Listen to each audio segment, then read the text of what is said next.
Welcome to the Cherry Picker, the horror movie podcast where we like to kill people, but not really. I'm your host, Zach Cherry.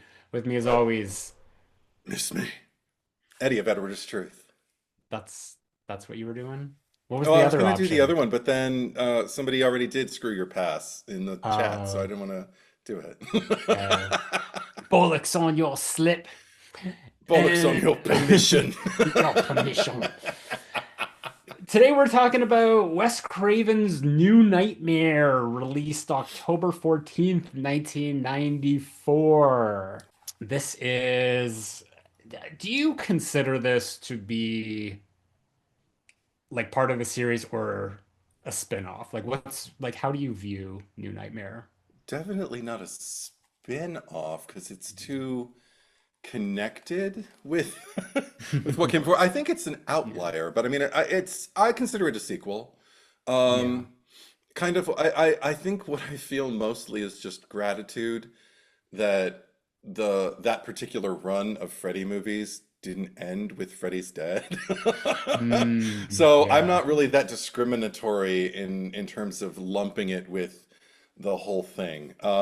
If I received a box set that just had like the Elm Street movies, from like 1 to 6 and excluded this, I Yeah. would be pissed. Well, I What about mean, you? speaking of box sets, the new Hmm. 4K release is out, and that has excluded. Oh, there you go. I saw I that in saw the this so cool. store, but I don't want it because I want to have the big tin thingy. Oh, the Steelbooks? Yeah. Like Yeah. the big box with the Freddy sweater design and the steel Yeah. books and Yeah, I've all seen that, it. which is just like literally not even like it was available for what, 2 seconds? There may be, who knows? I mean, well, if you go on eBay, you could probably get it for twice the price now. Mm. It's But it's still gettable. yeah. I mean, this is like I obviously love this franchise, but it's not a franchise that I love so much that I'm like rushing to, Sure. spend double the amount on 4Ks, although like it looks like a really nice set. But yeah, it only includes the seven. Freddy, this Jason, not in there. The remake, not in there.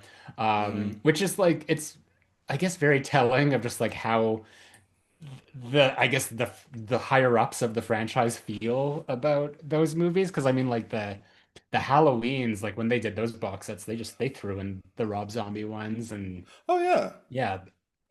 Well, I think I honestly feel like there's more favoritism toward, just in terms of like the dialogue around the movies, Mhm. the remakes in particular. I think there's more positivity around the Halloweens of Rob Zombie as years go on, particularly.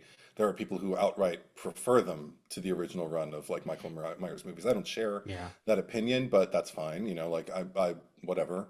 I think there's movies in the original run that are worse and movies that are better than Rob Yeah. Zombie's. But with this, I know very few people who kind of give an enthusiastic thumbs up or even like a to the Mm. Nightmare on Elm Street remakes. They do Remake, yeah. exist, but I think they're in the minority. That's the impression I get. Hmm. Well, to go back to what we're talking about, I think Hmm. the first time I knew of this movie's existence, I remember seeing the VHS box in the video store. And Mm. I looked at because I didn't know that it was part of the Nightmare on Elm Street series. Hmm. I didn't even like it said Wes Craven, but I didn't like wasn't familiar with like really who Wes Craven was at that point. Like Oh this was wow. like maybe like pre-Scream or at the time of Scream, Right. that I still wasn't familiar to know like, oh, that's the director. But I saw that like this new Nightmare thing, and I was probably with like a friend or something, and like, what is this rip-off shit of Freddy Krueger? And then I had to be told like, no, like it's part of this Yeah, series. Like that's his it's creator. That's the Wes same Craven, yeah. actor. Yeah. Yeah, I'm like, Playing oh, Freddy. okay, very good. Um, but like watching the movie, it's an outlier, and um, like seeing it today, like I was just really thinking about like how would I have felt about this like at the time? Because like it didn't perform that well, like it did like in terms of like comparative to Freddy's Dead. Hmm. This made 18 million, I believe. The budget was 8 million, Right. so like quite a bit less than the previous movie. Hmm.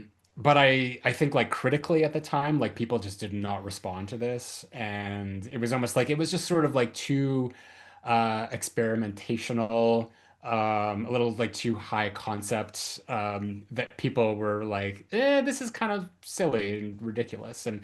And I wonder, like, if that at the time, if I was of age to have seen this, because I was like 8 or 9 when that came out, Hmm. if I would have felt the same way or been more enthusiastic about it. Because like that's not my opinion of it now, and it never has been. I Hmm. actually think that this is. I mean, I've mentioned this before. Like for me, the Nightmare on Elm Street movies are 1, 3, and New Nightmare. Mm. I like I could take or leave the other ones. Like I'm fine You with you them. you I like a think that Nancy trilogy. Yeah. and that's exactly what this is. Hmm. This to me is like Nancy's H2O. And Mm.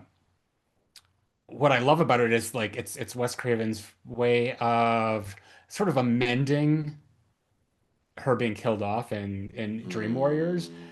And it's not retconning anything. It's not going like the ridiculous route of like a Halloween franchise where it's like suddenly Laurie Strode is, alive because they've killed her off so many times and just like, oh, well, we'll just create a new timeline. Like, no, he's kind of Right. stepping outside of the movies and the idea that this evil is so powerful that it is like manifested itself and is moving outside of that. And Hmm. there's actually like quite a just I think the re the whole fact that this franchise is like set in a dream world and there's that dream logic that it actually, you can take a giant swing like this because for all intents and purposes, Heather does become Nancy by Hmm. the end of the movie. She is Nancy resurrected. So in that sense, like it does feel like it exists outside of it, but at the same time, it gets there, and Yeah. there is that connective tissue. I'm glad to hear you refer to her as Nancy because Heather Langenkamp does the same thing when she talks about the Hmm. role in New Nightmare. Hmm. She talks about Nancy being depicted as a teen who's, in jeopardy and at risk, herself, and then becoming a mentor of sorts for other kids who are at risk, in the third movie. And then she comes back in New Nightmare as a mother. And I think it's because she knows, I mean, it's not autobiographical, even though there are elements of things in her life, some that people know about and some that I to this day don't know and probably won't know until Heather Langenkamp decides to write that autobiography we're all waiting for. But Hmm. uh yeah, she's always maintained some kind of like it's not even about separation, but I guess the same level of a boundary between herself and the character she's playing that she has with Nancy Thompson on the page as she does with Heather Langenkamp on the page in this Hmm. particular script. So I don't know, something spiritually about that really makes sense to me. Also, Wes Craven, I think he was also just New Line had come to him and said, "We know you're not happy with how Freddy's Dead concluded, your saga." And there had been, it wasn't bad blood, but there had been, like some mixed feelings between him and Bob Shea over the years. They had mended a lot of it, though. Bob had offered Wes Craven final cuts on some of the sequels here and there when he didn't know if this was the right direction to go with, with this particular installment, or that one. Hmm. And so they were certainly on speaking terms, and friendly. And that's when they asked him, like, how would you like to come back and actually close the book on this character that you created, that you introduced, and that you built our studio on? And he said, well, I'll have to go back and I don't even know what I would do, but I'll watch the movies. So I watched 1 through 6, and he says, I can't do a sequel Hmm. to there's as far as he was concerned, the movies had become more strained and just spread as thin as possible. He personally, I mean, I have my own opinions, but he personally thought reaching into like the origins of Freddy, like in his lifetime as a father and his relationship with his daughter was just like one bridge too far. And so it already had like been so diluted that he couldn't find a natural next step that excited him. So that's when he asked himself, well, what if we just make a movie about who he was? Like, what if we get closer to Mm, that scary drunk on the street who enjoyed freaking the shit out of a little kid, me, Wes Craven, when mm, I was, living with my family, back in the day. So I don't know, there's yeah. all of it all ties so kind of like nicely together, and I think makes for a really, really singular entry, not just in this franchise, but in the horror genre by and Yeah. large. But it wasn't the first, and we'll get into that later. You you make me wonder like if Wes Craven was still alive today and like Oh, let's just imagine that like the Scream franchise went on as it has done and he's like hasn't had any involvement in it since four and they've now like asked him to come back and like hey, can you do another movie? And then he's just like, well, what am I supposed to do with this killer and his daughter and just how it spread so thin?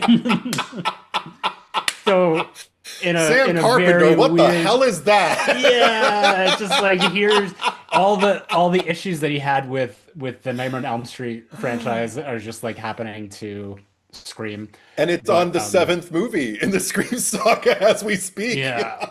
And yeah, I mean, like Kevin Williamson is coming back, so So there's that. similar situation. Sure. He's the original The wit. creator of Yeah. the written material. Hmm. But like, from what I understand in terms of this movie, the the narrative that he wanted to tell, like thematically, is almost like the inverse of what Scream Right. was, where Scream is sort of like how did these movies like affect like the general population. The Hmm. idea of New Nightmare was like how do these movies affect the people who are involved in them? The And I think storytellers, yeah. that that maybe was a little too niche because it's just like it's such a small it's the idea like when you talk about Jordan Peele who makes movies for himself. Like the movies that Sure, he makes are sure. just like the ones that he wants to see, which is now sort of like regarded as a thing. Like I would want to make a movie that like I want to see.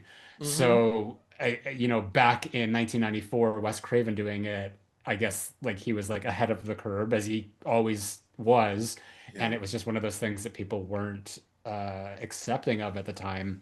But there were so many things that were like I don't know if this is what you were alluding to, but just like Heather had a stalker or Yes. someone who is harassing her. So just like these things that were very much like personal to the lives of like the actors and the creators were being Hmm. implemented into the movie Hmm. in a way that was just like probably they watch it and they get something a lot more potent out of it from their experiences that just wasn't ready to be received by general audiences. Yeah, Wes in his own in an interview, I think it was on Never Sleep Again, discussed I'm going to use the Hollywood actress word dichotomy of New Nightmare versus Scream, which like were released kind of like back to back within 2 years of each other, and how that he felt that largely the making of this film was for the people who made the films, and then Scream was for the people who watched them. That said, I feel like if we're looking at the saga in and of itself on a timeline, it makes sense that like Wes would begin making A Nightmare on Elm Street, which I do believe was for the audience. Like, I mean, he was definitely checking his own boxes when he was making it, and he fought for his vision every step of the way, in many fights with Bob Shea, actually. Mm. Um, he.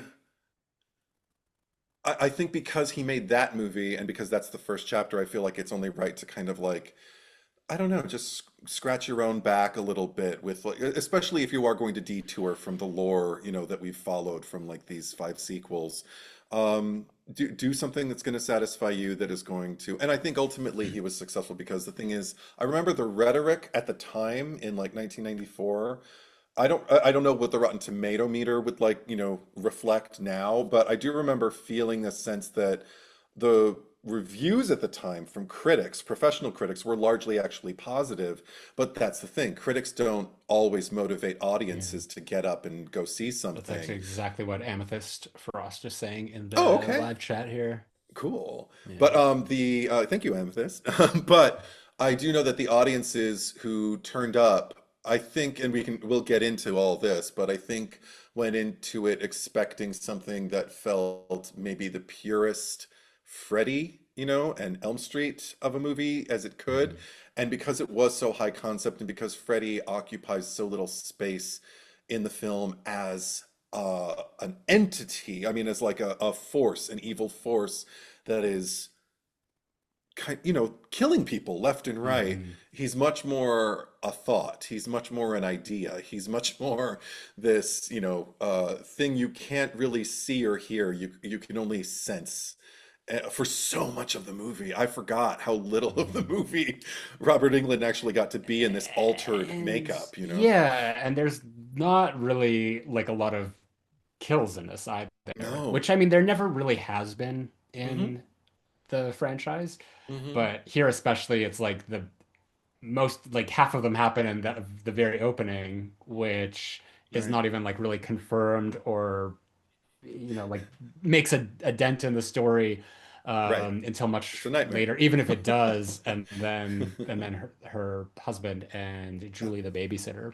Yeah. And I would even say that like probably just like the babysitter death is the only one that's like really stands out as being a definitive kill in these movies. Yeah. So it is, Yeah. really tame on that end. And yeah, I'm just looking at the Rotten Tomatoes. So it's 78% fresh, according to, I guess, what their standards of fresh are, and then Sure. 67% popcorn meter. This is pretty favorable. I mean, if a horror movie came out today Mm-hmm. and had 78% critics and 67% audience, I would think like this is probably a really good movie.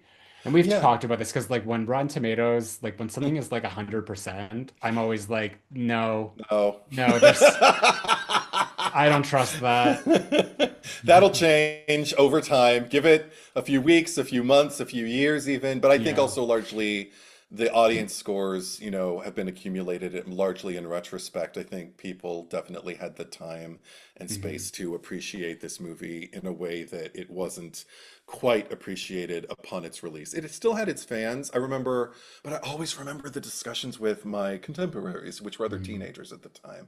I remember it was always like almost congratulatory on the ideas, but we were all kind of craving more of a gut punch, if that makes Yeah. sense.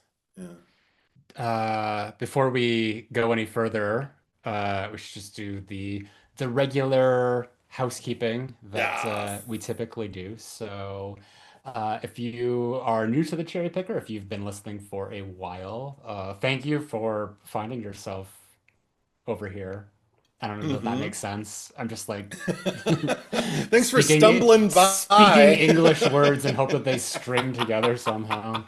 It makes sense.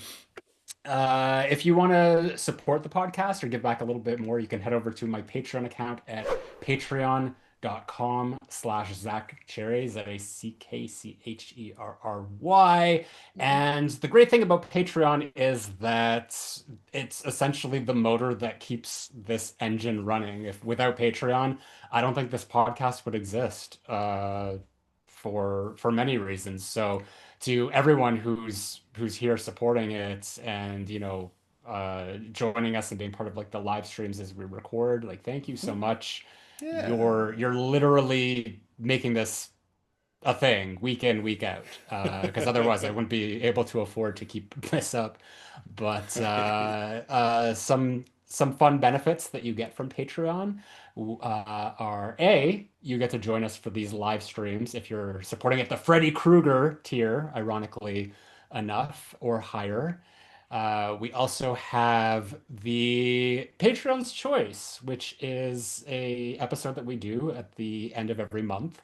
So it's Hmm. the fourth episode of each month, and we essentially hand it over to you. So you get to nominate and vote upon the movie or the topic that you want us to cover for that specific episode. Last week, we did, what did we do? It was the best horror, 10 best horror of the 21st century. the Yeah. 21st century, which Yeah. was a lot of fun. Yeah, that was a great talk. I like that. Hmm.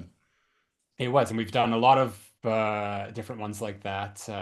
So yeah, if you want to come aboard and support it a little bit of a higher tier, you can, nominate special interest topics like that. But even if you want to just be at the Freddy Krueger tier, you can nominate. I saw one, I forget who it was, so forgive me, but Sinners was something that someone really wanted Oh, us to talk about. So you can get that in there.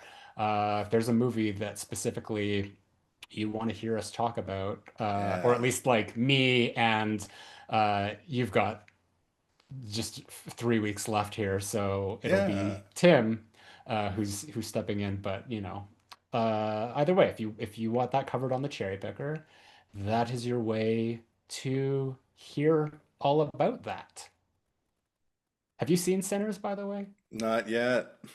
Really? Wow. I came really close with a group of friends a few nights ago, and then we realized it was 8:30 and we're all, over 40. And, and we realized it was like over, like it was like a 2.5 hour movie, and we was like, oh God, we're not going to be finished with this until like 11. Yeah. You guys want to watch anything else? We were on HBO Max and we were scrolling through and we found Companion, and neither of them had seen it. And I was like, and they're both women. And I was like, you need to see Companion. Like, but you've seen it. I'm like, I love this movie. Let's watch Yeah. it. And we did, and they fucking loved it. And next I want them to see Strange Darling now. So anyway, yeah, that's Strange darling. so still haven't seen Sinners. Okay. So that would, definitely be incentive. Cool. Well, so you have that. There's also monthly reviews that are Hmm. exclusive from me, live or not live, but personal hangout video phone calls and things like that. So yeah, get to chill with my top tier Patreon supporters. So I do want to shout out a few of them. So to the Michael Myers tier, thank you very much to Kyle Beard. Sam Levy. I don't know where that accent just went, so I'm just gonna do it Yeah. normally. Ali Hamouche, Shane Allingham, Tim McKay, Horror Slut 95, Traj 125, Austin Hall, Cara Day, Michael Boswell, Defcon, and thank you to the Ghostface tier, Eric Champney, Daniel Saturn, Stephanie Starbright, Baby Ghoul, Garrison Nichols, Craig Lynn, Josh Burrow, and Brian James. So thank you very much to y'all and Yeah. everyone. And even if you can't support and you're just here to, be here and listen, thank you for being here. And, you can even head over to Patreon and join as a free supporter. Yeah. And you do get to an extra poll to vote in for the cherry pickers. So there's that. So. I think that's all there is to say about that. Do you have a premise? Oh, I do. And if we haven't already, like, kind of brought it up, but I guess this will just put a nice finger on it, Yeah, whatever. sure. Once the Nightmare on Elm Street saga concludes, whatever evil force was encased in the form of Freddy Krueger is now scratching at the door of our reality. But does that mean Heather Langenkamp can play the part of Nancy Thompson one last time to prevent the evil from escaping Wes Craven's new nightmare? Nightmare! You were Huh? kind of traveling into a Will Arnett a little bit there. Oh, I love that. I'll take it. Sure. Yeah. I'm Batman, If you but are thinking of I'm going Lego into that Batman. house, Yes. don't. Oh yeah, no, his voice is sexy as hell. Oh, and Yeah, also if you haven't already watched this and you want to, Mm. It is currently not streaming, sadly, on any Oh, subscription-based platforms. So weird. you have to go to your favorite one-time rental streamer, like, Apple Plus or Prime What or about YouTube Booby? It's or not on there. no, What, Tubi. whatever. Booby. No, it is not. But Uh, you can find it streaming, and if you don't want to, you might as well just buy the just get it. 4K. And if you Yeah. don't have a 4K player, there's still the Blu-ray It's release. the one I've got. It's quite Yeah. good, and it's got loads of special features. So yeah, it's out there. You can find this movie, and it's Yeah. typically sometimes it's on Netflix, sometimes I think it's been on HBO Max from time to If time. you're a horror fan and like you've been thinking about cultivating a Blu-ray 4K or even DVD or VHS, if you Hmm. will, Laserdisc, Yeah, collection. laser The disc. Nightmare on Elm Street movies are definitely something that everyone should have. It's horror 101, really. So Horror, yeah, horror 101. horror The horror passes from Heather into to little Dylan. into little Dylan.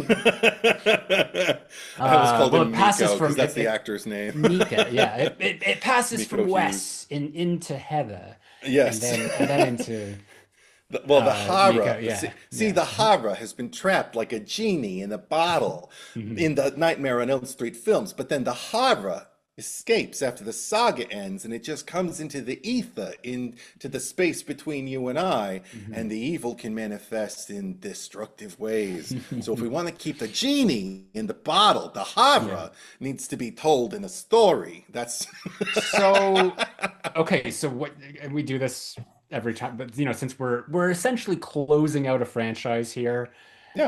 um, we haven't covered the remake, but you can add it here if you want. But what is your ranking? Oh, So here I like got it right here. all seven remake and Freddy versus Yeah, Jason. I've got the full ranking. All right. Things have changed. Okay. I mean, okay. Nightmare on Elm Street 2010 is still at the bottom. We're going from bottom up. Yeah. It's still at the bottom just because even though I watch it every time I resubscribe to HBO Max, um, it gets so much wrong. Right above that, I have Freddy versus Jason, which dropped. This is the Mm. thing. I tried to rewatch this franchise in my ranking, and once I hit Freddy versus Jason, I have the Friday the 13th box right here behind me, from Shout Factory. I can't I haven't made the time to Mm. see Freddy versus Jason and go on to the good, the films that I actually really, really love. So I just dropped it because I'm like, if I'm dragging my feet this much about watching that damn film, then I must not like it that much. Above Yeah. that is Freddy's Dead, Nightmare 2. Oh no, Freddy's Dead is 6. Sorry. Freddy's Dead is 6. Yeah. That's above Freddy versus Jason. Above that is Freddy's Revenge, Nightmare 2. Above that, Dream Master, Nightmare 4. Hmm. Above that, New Nightmare. Above that, this is probably the most controversial thing I'll say the entire pod. Dream Child, Nightmare 5. I'm a fan. Mm. I'm not even an Yeah. apologist, I'm a defender. I fucking love that movie, and I don't understand the hate. Above that, A Nightmare on Elm Street, the OG. And above that, Dream Warriors, don't wanna dream no more. Anyway, how about your ranking? Uh, 2010 remake definitely at the bottom. There's just no joy in Yeah. that. It's like if I want a nice little snooze, maybe that's a good reason to put it on. If I want to Uh, get disgusted, yeah, I can watch that movie. uh, Freddy's Dead Mm, would be above that. I just like okay. it's just such a flaccid movie. Okay. Uh, uh, fuck.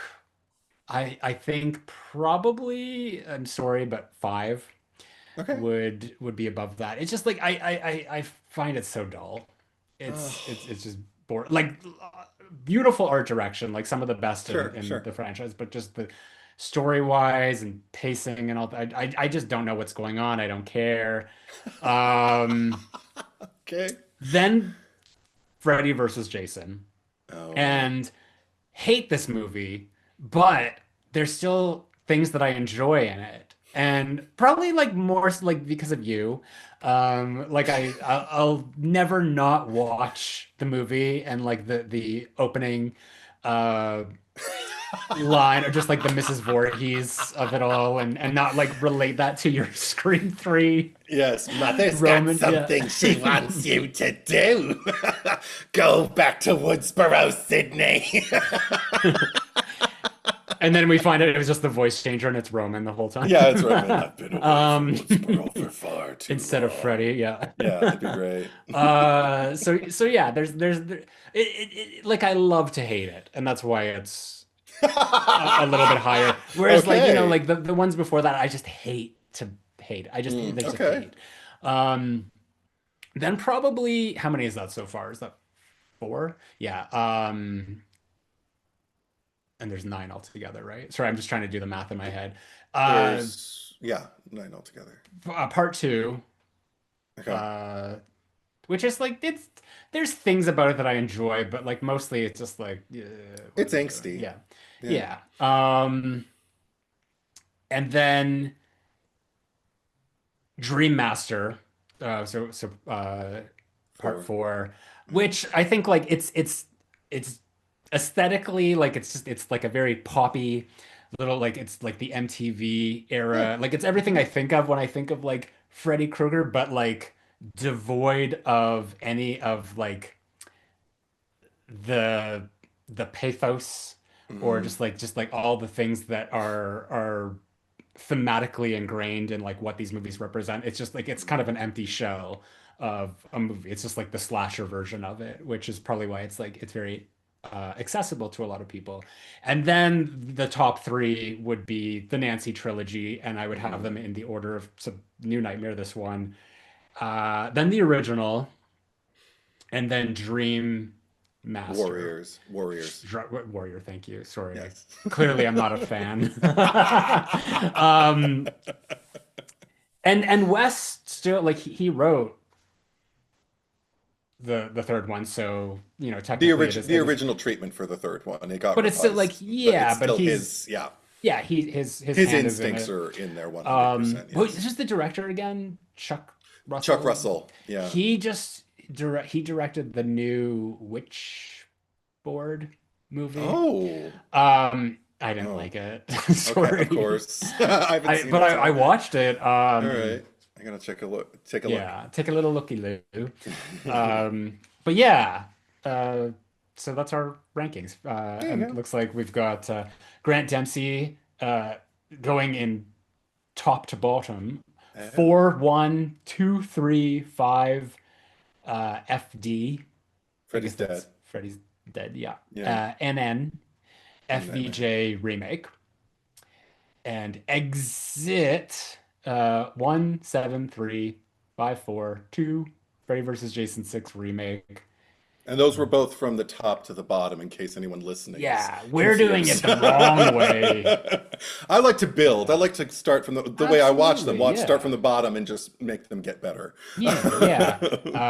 Bill, Caitlin, 1, 3, 2, big gap, 7, 4, 6. Freddy versus Jason remake.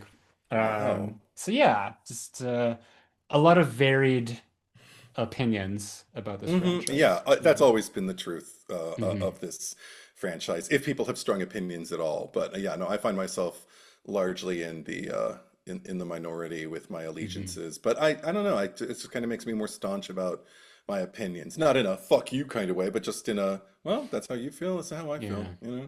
It's just the way it I'm is. somewhere in like the middle of it. I can be like, yeah, that's just my opinion, but I can also be like, fuck you. Sure. Yeah. Uh, Heather is beautiful Yeah, in I this. Like know. that's like the thing that I've always like every one of like these movies. I haven't seen like really anything outside of Nightmare that she's been in. Like I've seen like her in cameos and things here, Hmm. but yeah, she's just stunning in this. I know. And I think she was like 30 at the time. I'm just trying to Yeah, like, she was yeah, still very young.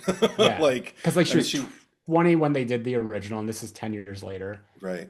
Yeah. So But even stunning. like throughout the movie, as it's just like shit is just happening to her. Like she's just put through the ringer, and it doesn't matter if she's like made to look like just tired or haggard or whatever. Like she's just like constantly gorgeous. 100%. But I mean, Yeah. another thing you mentioned, just in terms of like the deaths of this movie, I feel like they grow. I mean, it's only four of them, and two of them happen simultaneously and off Yeah. camera, really. But I feel like they do grow in impact as the movie progresses, because I feel like, the first two, it's just kind of like finding out about people that relate to Heather and that she cares about. So you're just like, oh, that Yeah. sucks. So what you dreamt about really happened. That's too bad. Then Mhm. find out about her husband, and you see the impact it has on her. And that's the other thing I love about writing through this film, is just all the time it sounds like such a stalker thing, but just the time I get to spend with Heather Langenkamp. I mean, just in terms of, I love how much you can see the Nancy awakening in her more and more. I've always, oh God, there's so much to say, but I've always been at odds with the design of the house that they chose to have Heather Langenkamp living in this movie, because it's so, number one, it's so 90s. It's like all that white wood and all of that, all these Mhm. floral whatevers. It looks like like she literally drinks from like a mug that came with a tea set that my mother owned. And the whole house looks like that, just kind of like paintbrush stroked flower petals. Like that's the whole milieu, like country in LA kind of feel. And it doesn't give me a strong sense of Heather Langenkamp, but the thing that it does give me is just kind of like bland, blank, and just I don't know. I'm wondering if that choice was made to put her in a house that was so kind of like not what we would expect a horror, you know, goddess to be living in. Like she doesn't even have like posters of her movies and everything on the walls. Like usually people who work in the industry Mhm. have something that shows off, like the projects that they've worked on and things that, projects they're proud of, and, maybe a statue or two, things like that. Yeah. And there was nothing of that. There's barely even a mess. It's just kind of like this pristine, bland house. But the thing that I think, see, now I don't know how I feel about it, because I think what the movie is trying to do is just kind of like present her as just kind of like largely I don't know, a quote unquote normal person who is leading a quote unquote normal life. And but within the first shot of the film, something's off. Like she's got her Mhm. husband, she's got her kid, they're all on the set together, even though it's just a dream. And yet something goes hideously, horribly wrong. And that's just thematically like what the rest of the movie is about. Like just throwing a malfunctioning glove into the mix of her otherwise kind of, like, as culture would have you believe, picture perfect life. But I think that the more we like, I always go back to the moment where she's in the morgue with her husband's corpse, and because she wants to see his face. And even before that, I think she's just like, I want to see him. And the cops are like, no, no, no, ma'am, that's not necessary. She's like, I want to see his face. And I'm like, ooh, Nancy's coming. And then when she sees his face and she notices the claw marks, it stays, the way the camera just drifts up and just kind of like stays with her. And um it's Kenny, isn't it? Who's the W. Earl Brown yeah, plays the morgue attendant attendant. attendant Is Kenny from who Scream. is Kenny from Scream. He's also, if anyone remembers, There's Something About Mary, which also has Lin Shaye Oh in it. yeah, He is the Mary's mentally challenged that's brother. right. Yeah. I forgot. Oh my gosh, I haven't seen that movie in a minute. But Yeah. wow, I don't flashback. want But to watch anyway, it. Like speaking of like offensive comedies, 100%. back when comedy was funny, um, you need to Oh watch my that one. Yeah, God. and Lin Shaye was Mary's roommate who Right. was always just like over tan, just like her leather skin. Right. Oh my He's God. like Matt What Dillon a like sees turn. the her breast in the window. Yeah. Yes. Oh, what a turn. But anyway, Yeah. okay. So Kenny, the cameraman, is working in the morgue, and he pulls the sheet back, and Heather looks down and she just kind of sees the tops of these scratch marks, and she stops and she's just like, wait, could I see him again? He's like, oh man, that's really not. She's like, no, please. And he pulls it back, and she's Mhm. like, more. because she wants to see, because that's what a final girl would want. And Yeah. even though she vomits and just leaves, she doesn't even sign the papers. I always wondered what happened after that. Did they chase her down? Did they call her later and just not be able to reach her because she's not answering the phone because the stalker? But I don't even know what that like, because she wasn't even going to go down there anyway, so I don't know if they even needed a signature. I think it's more so right. like to say that this person came and viewed. Right. I don't know how it Confirmed, works. Yeah. right, Yeah. confirmed that, because they said they had his effects, so she could confirm it through that, but she wanted to see his body. So I'm sure there's Yeah. another way she could go about, getting the ball rolling, because obviously the funeral happened. Anyway, but I Yeah. just feel like the movie by and large is about some darker force beckoning her in a way that only Freddy would. Like, it feels like a very Freddy trait to Mhm. want her in the pajamas, like, put it on, like, let's go face to face. I want to Yeah. be able to tease you. I want to piss you off. I want to do inappropriate things to you that only load the gun even more against me, because that's what makes it fun. Those are the things that I think are probably the things that hook me into this Yeah. movie the most. Yeah. I don't know. Yeah. Well, you're talking about the milieu. Is Yes. that how you say it? Milieu. Milieu. Milieu. Milieu. And yeah, it's got there's definitely a vibe, like you said, it's just like feels very 90s, and I love that about movies. And not just that, like even like when we go to Wes Craven's Oh house, or like when we God. see Robert's house and all that. Like I love this sort of like this time where like things were sort of like 90s modern, and there's an opulence about them, but still kind of um a very, I don't know how to describe it, but it's just clean Yes. and brightly lit, and Hmm. just like all these things that, yeah, you typically wouldn't see, because like we're coming from a time where, like, going back to like Hammer movies where everything is, Hmm. the same creepy castle full of shadows and all that. So yeah, this was an era in horror where we saw that. Like Candyman is another one. Hmm. It's a good example of that. Yes.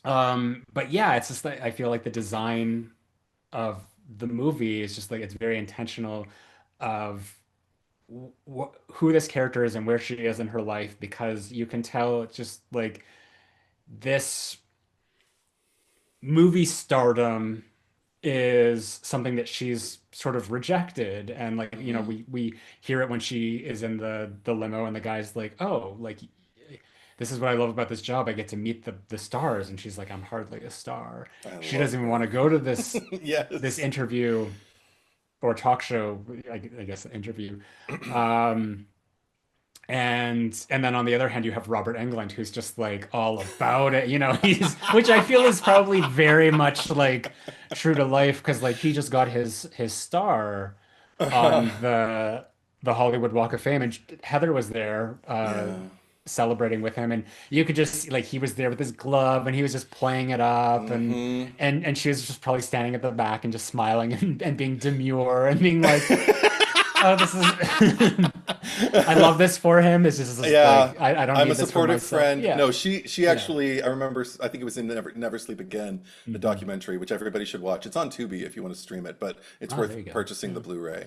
But she said, I remember that the shot that literally depicts her, I think, in the left side of the screen, just standing there, like, I think snacking on something and just folding her arms and just like waiting, going like, "Robert, it's time to go." And he's Hmm. just got a crowd that's just It's like all chanting Freddy. children. Yeah. Yeah, they're all dressed as Freddy and they're all getting autographs and they're just cheering for him and just like taking photos. And he's ever the showman, just kind of like, "Okay, everybody, okay, it's time for me to go.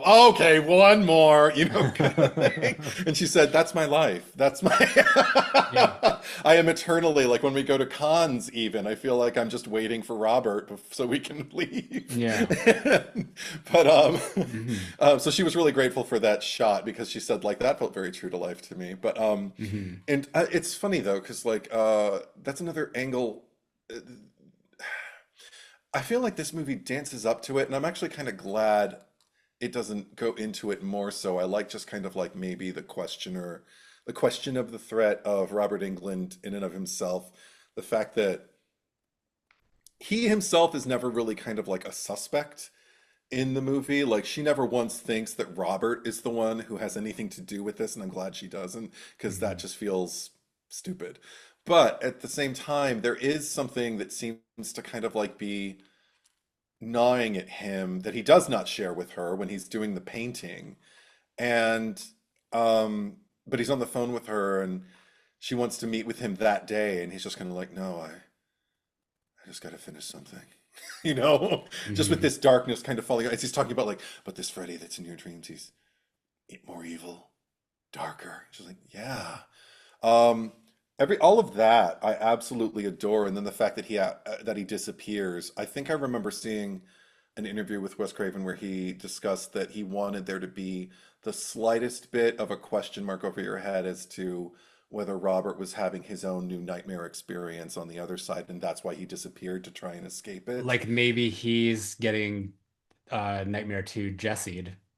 Yeah, Yeah. something like that. Like, but also in his own way, because I guess it would be different for him since he's the creator of the Freddy, silhouette that we're all so familiar with, whereas she Yeah. was the one who was doing battle with him, and that's what that. It's interesting that that was the key ingredient and not the man who, like, he didn't want to wear Robert England as an avatar in an extreme way to the point where I still don't know how I feel about the design of this particular entity, because if it has gotten used to being Freddy and it does Mhm. enjoy like the silhouette that he cuts, it makes it strange that when he shows up, he doesn't look like the Freddy of the movies.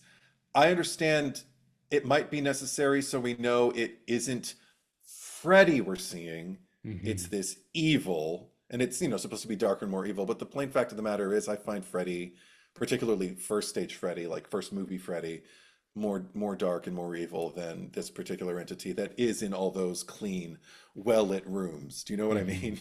Yeah, I appreciate the design choice of like, like having it be different. Hmm. Like in the same way that I appreciate like Jason's look in Jason Goes to Hell for Mm, what little we see of him. sure.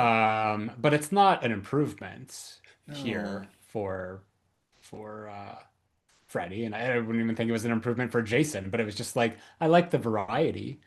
Yeah. But it's like yeah, because it's more of like it's like the tendons, like it looks like Hmm. more of like the muscle tendons, and Hmm. he's got the trench coat and a green fedora now, and Yeah. obviously the claw is more of With a like this. thumb. Has a thumb The now. thumb has a claw. Yeah. And Yeah. Well, the the opening with like the hands and all that, because that's like giving me Evil Dead and Terminator at the same time. So it's just like we're kind of like crossing genres here yeah, for what this thingy is. maybe a little Luke Um, Skywalker. yeah, sure. But I even down to the leather pants, which you can't see that often, but when I see them, oh, I see them, and I'm Oh, just like, oh, that was a I choice. didn't. I Black leather pants, they Yeah. have a sheen to them. If you look, like I I said, they're not wonder if featured. he. I wonder if there's like a scene of him like in the bathroom, like trying to use talcum powder to take them Like off. Ross in Friends. The Yeah. pants aren't coming on, man. Freddie's on the phone with Nancy. He's just like, Nancy, I'm sorry. Yes, it's been me the whole time, but the pants aren't coming on. And the lotion and the powder have made a paste. That would have been funny. But That's the paste that's coming out of the phone. The, or maybe the he's a leather daddy now. Maybe he's into those bars that he chased Jesse around frequented in. in number two, yeah. But I think it's also because that's the thing is like it's not about disliking the makeup, but it is just about the fact that he is so often in like brightly lit Hmm. areas. Even in the finale, that like they don't it looks like makeup. It doesn't look real. The Yeah. contacts look like contacts, and the hand. There's something.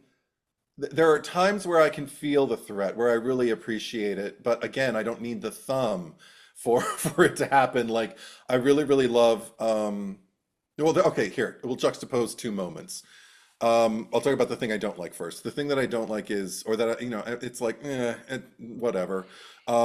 It's when Heather's husband is driving. What's his name again? I don't even remember his name. Uh, Is it Jesse? What's his name? Spencer's.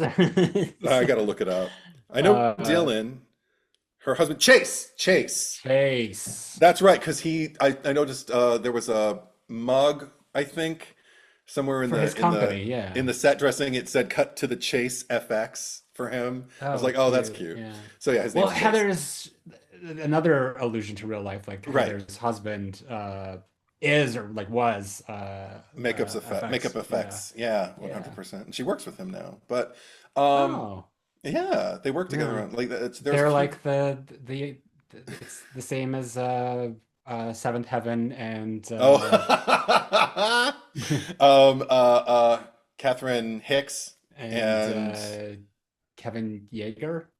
Kevin Yeager, yeah. Yeah, yeah, We made it. yeah. But anyway, she what was I going to say? Oh, Chase. So anyway, when Chase is like driving and everything like that, and the claws come up out of like kind of like the CGI wave Mm, of the seat and everything, I watched that and I'm just kind of like, that's a choice. I guess it's to indicate that it's a dream, it's dream logic, it's not really like whatever, but at the same time, I don't know how if I, why does it need to be water? Because Jason was made by water, Freddy by fire. How can we use that? But what I did think was actually more effective use of the claws kind of appearing before anything else was when she's lying in bed and they mm, come up through the bed sheets. First you just see the yeah. little prongs like poking, then they just go right through It's like and the just shark and in just tear it, yeah, and Jaws. Yeah. glide toward her. And there's such an ease with which they do that. And it's almost like you can hear la da da da da, like Freddy's, Mhm. enjoying this. He's or the Freddy entity. Yeah. It's a weird thing to even call him Freddy because he's not. He's, the The genie. monster, yeah. He's the Well, monster. so the budget for this 8 million, Right. which was a little bit less than what they had for Freddy's Dead. But there Hmm. were times in the movie where I would question it, like, did they like run out of budget for this or this thing? Right. Like one in particular, they like when Heather fully becomes Nancy, when she's Hmm. saying goodbye to John Saxon, and he's like getting into the car, and she's Mm. suddenly in her pajamas, and she turns around and she's in front of the nightmare house, and she runs inside, and then she's back in her house, Yeah, I and that know. has always bothered me. Me too. Um, in a sense that like it just like it's confusing because I feel like, well, wouldn't like everything inside transform? And like I don't know what the original location was for the interiors of the Mm. house because it's not the same as the exteriors. Yeah. So, they probably either didn't have access to it or that house has been torn down or remodeled or whatever. So the only alternative would have been to like create a set. And I guess they didn't have the budget for that because they created this whole like Freddy's temple Yeah. that she goes to next. So it's probably like a case where Bob Shea is just like, okay, Wes, like you can either have Nancy's house or you can have this like Mount Olympus on Yeah, hell right. I would thing. have gone for Yeah, Nancy's house, quite frankly, because then, yeah. well, 'cause that's another thing. We'll just dive into this because there is something, an issue that I've always had with just like this is supposed to be kind of like the penultimate evil that she's like, Mhm. diving headfirst into, like literal or sliding into. And I dig the path there. Like I love the motif of the breadcrumbs, with the sleeping pills, Dylan like leaving them behind for so she knows how to find him and her taking them. I do think she takes one too many, but but she's in a rush. She's got to get to sleep. I Yeah. understand, but and then just sliding down through that kind of like weird, like bed sheet world Mhm. into like this weird like vent sewer world. Yeah. But then she falls out of Freddy's mouth down this kind of waterfall into hell, I would assume. And there's like Yeah. ancient ruins and things like that, which is all fine and good. The problem I have with it is that once she falls down into this world, it largely resembles the set that we saw in the opening of the movie. So for me, it kind of takes the teeth out of the entire environment because I've already seen it as a set. It's Mm, hard to buy it as kind of like the origin of evil. You know what I mean? yeah. There's things here and there, like I appreciate at one point, like I think he pushes her head up against the wall, and right above it is like I guess the seven deadly sins are listed on various pillars, and the one that the entity pushes her up against says lust. And because there's always been like that weird dance that the two of them do that has never been romantic in feel, but it has always been about no, I won't, yes, you will kind of Hmm. thing, which I don't know. There's something about watching a male oppressor and a female heroine, just kind of like the push and pull of all of that, and I don't know, turning it into a dance, turning it into some Mm, kind of like epic. We were destined to have this, to do this dance forever, kind of thing. yeah. So they are kind of destined for each other. But anyway, even down to the oven, all I could think was, why are we not in the house? Why are we not in the boiler room?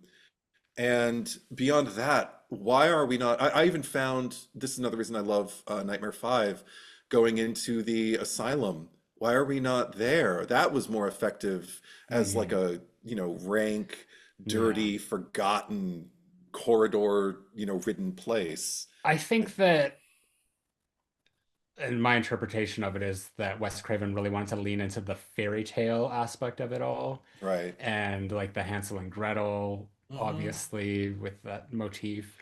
Um, like I don't mind it. I think like I never even put it together that that's the same set as where they are at Oh. the beginning of the movie. Hmm. It just like it looks interesting. Like it's just it's different from what we've seen in the franchise thus far. Hmm. It just may be like a little too different. Like it's like we step into a completely different movie all of a Yeah. sudden. Yeah.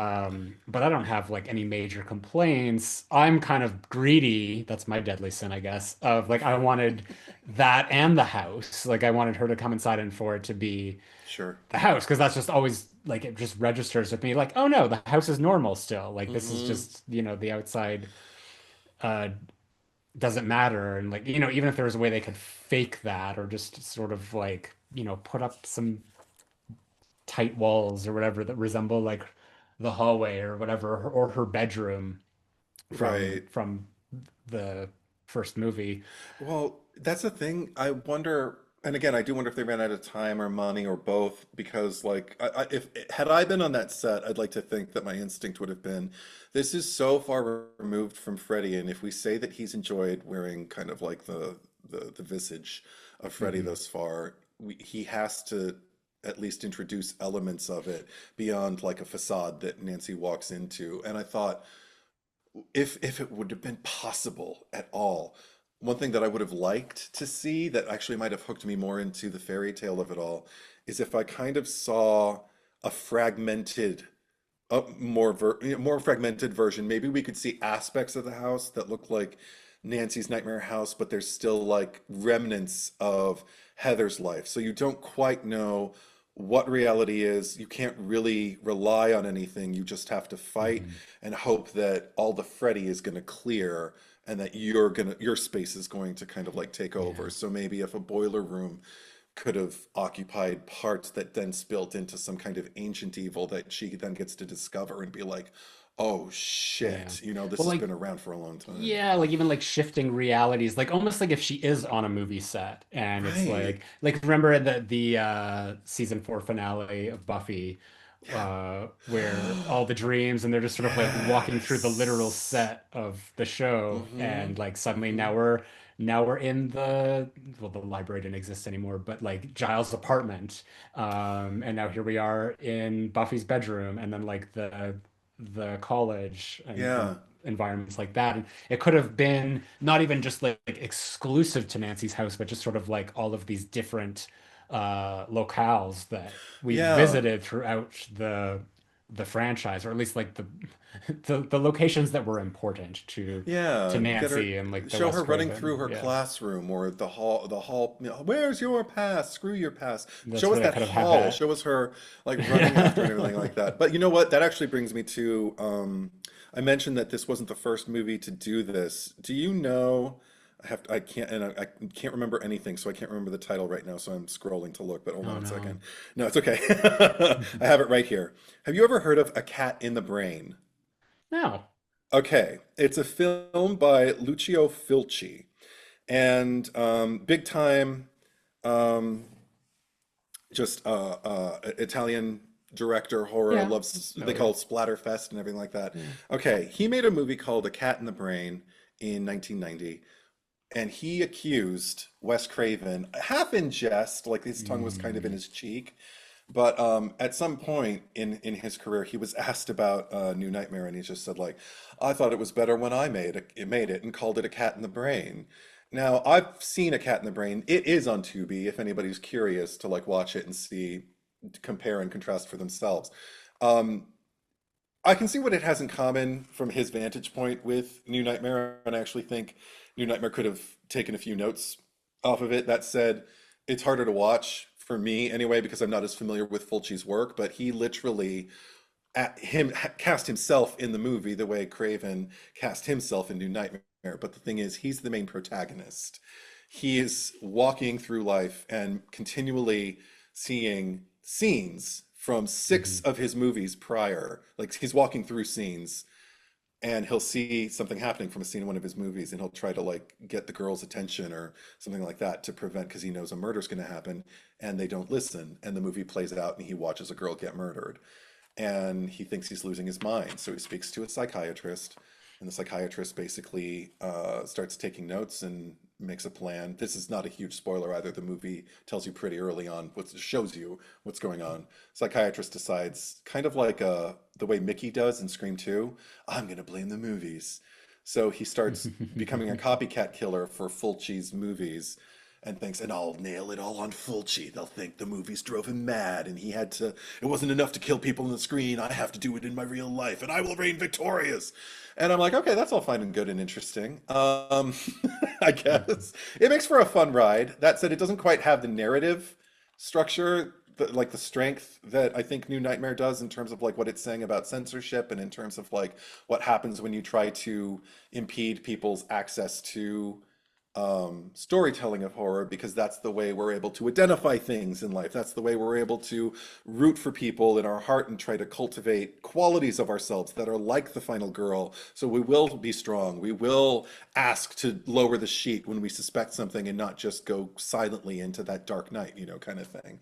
Um, but one thing that I think this movie could have maybe dabbled in that might have, again, hooked the audience in more would be to incorporate even more nightmare elements. Like, don't even just have her walk through her chapter. What if she started walking through moments in the sequels? Like, if we just got like a little nod to, and I'm wondering if that might have been too cartoonish, but I don't know. I feel like it's interesting. I feel like it would just make fans' heads explode more so than just having like Jesus Garcia and Tuesday Night making almost unnoticeable cameos at Chase's Like, why funeral. were they there? Yeah, What are they right. doing there? Like Jesus Garcia was in the first movie with her, so I, Yeah. I guess that kind of makes sense. We're family, and I guess when you nightmare, you're family. So that's why Tuesday Night was there. Johnny Uh-huh. Depp was supposed to be, and in the script or the original script, Wes wanted him there, but then he kind of chickened out because he thought, oh, Johnny's so big now. He's such a big Hollywood And it's star. I just don't like, think and I he. just did that fucking Freddy's Dead shit, and that Right. was terrible. And Johnny Depp told him later, he said, like, no, we were gonna call you in to like do a cameo in New Nightmare. And he's like, oh, you should have called me. I would have done it. And it's like, Yeah. fuck, I always ask guys, if you're filmmakers and you got people who become stars later, ask.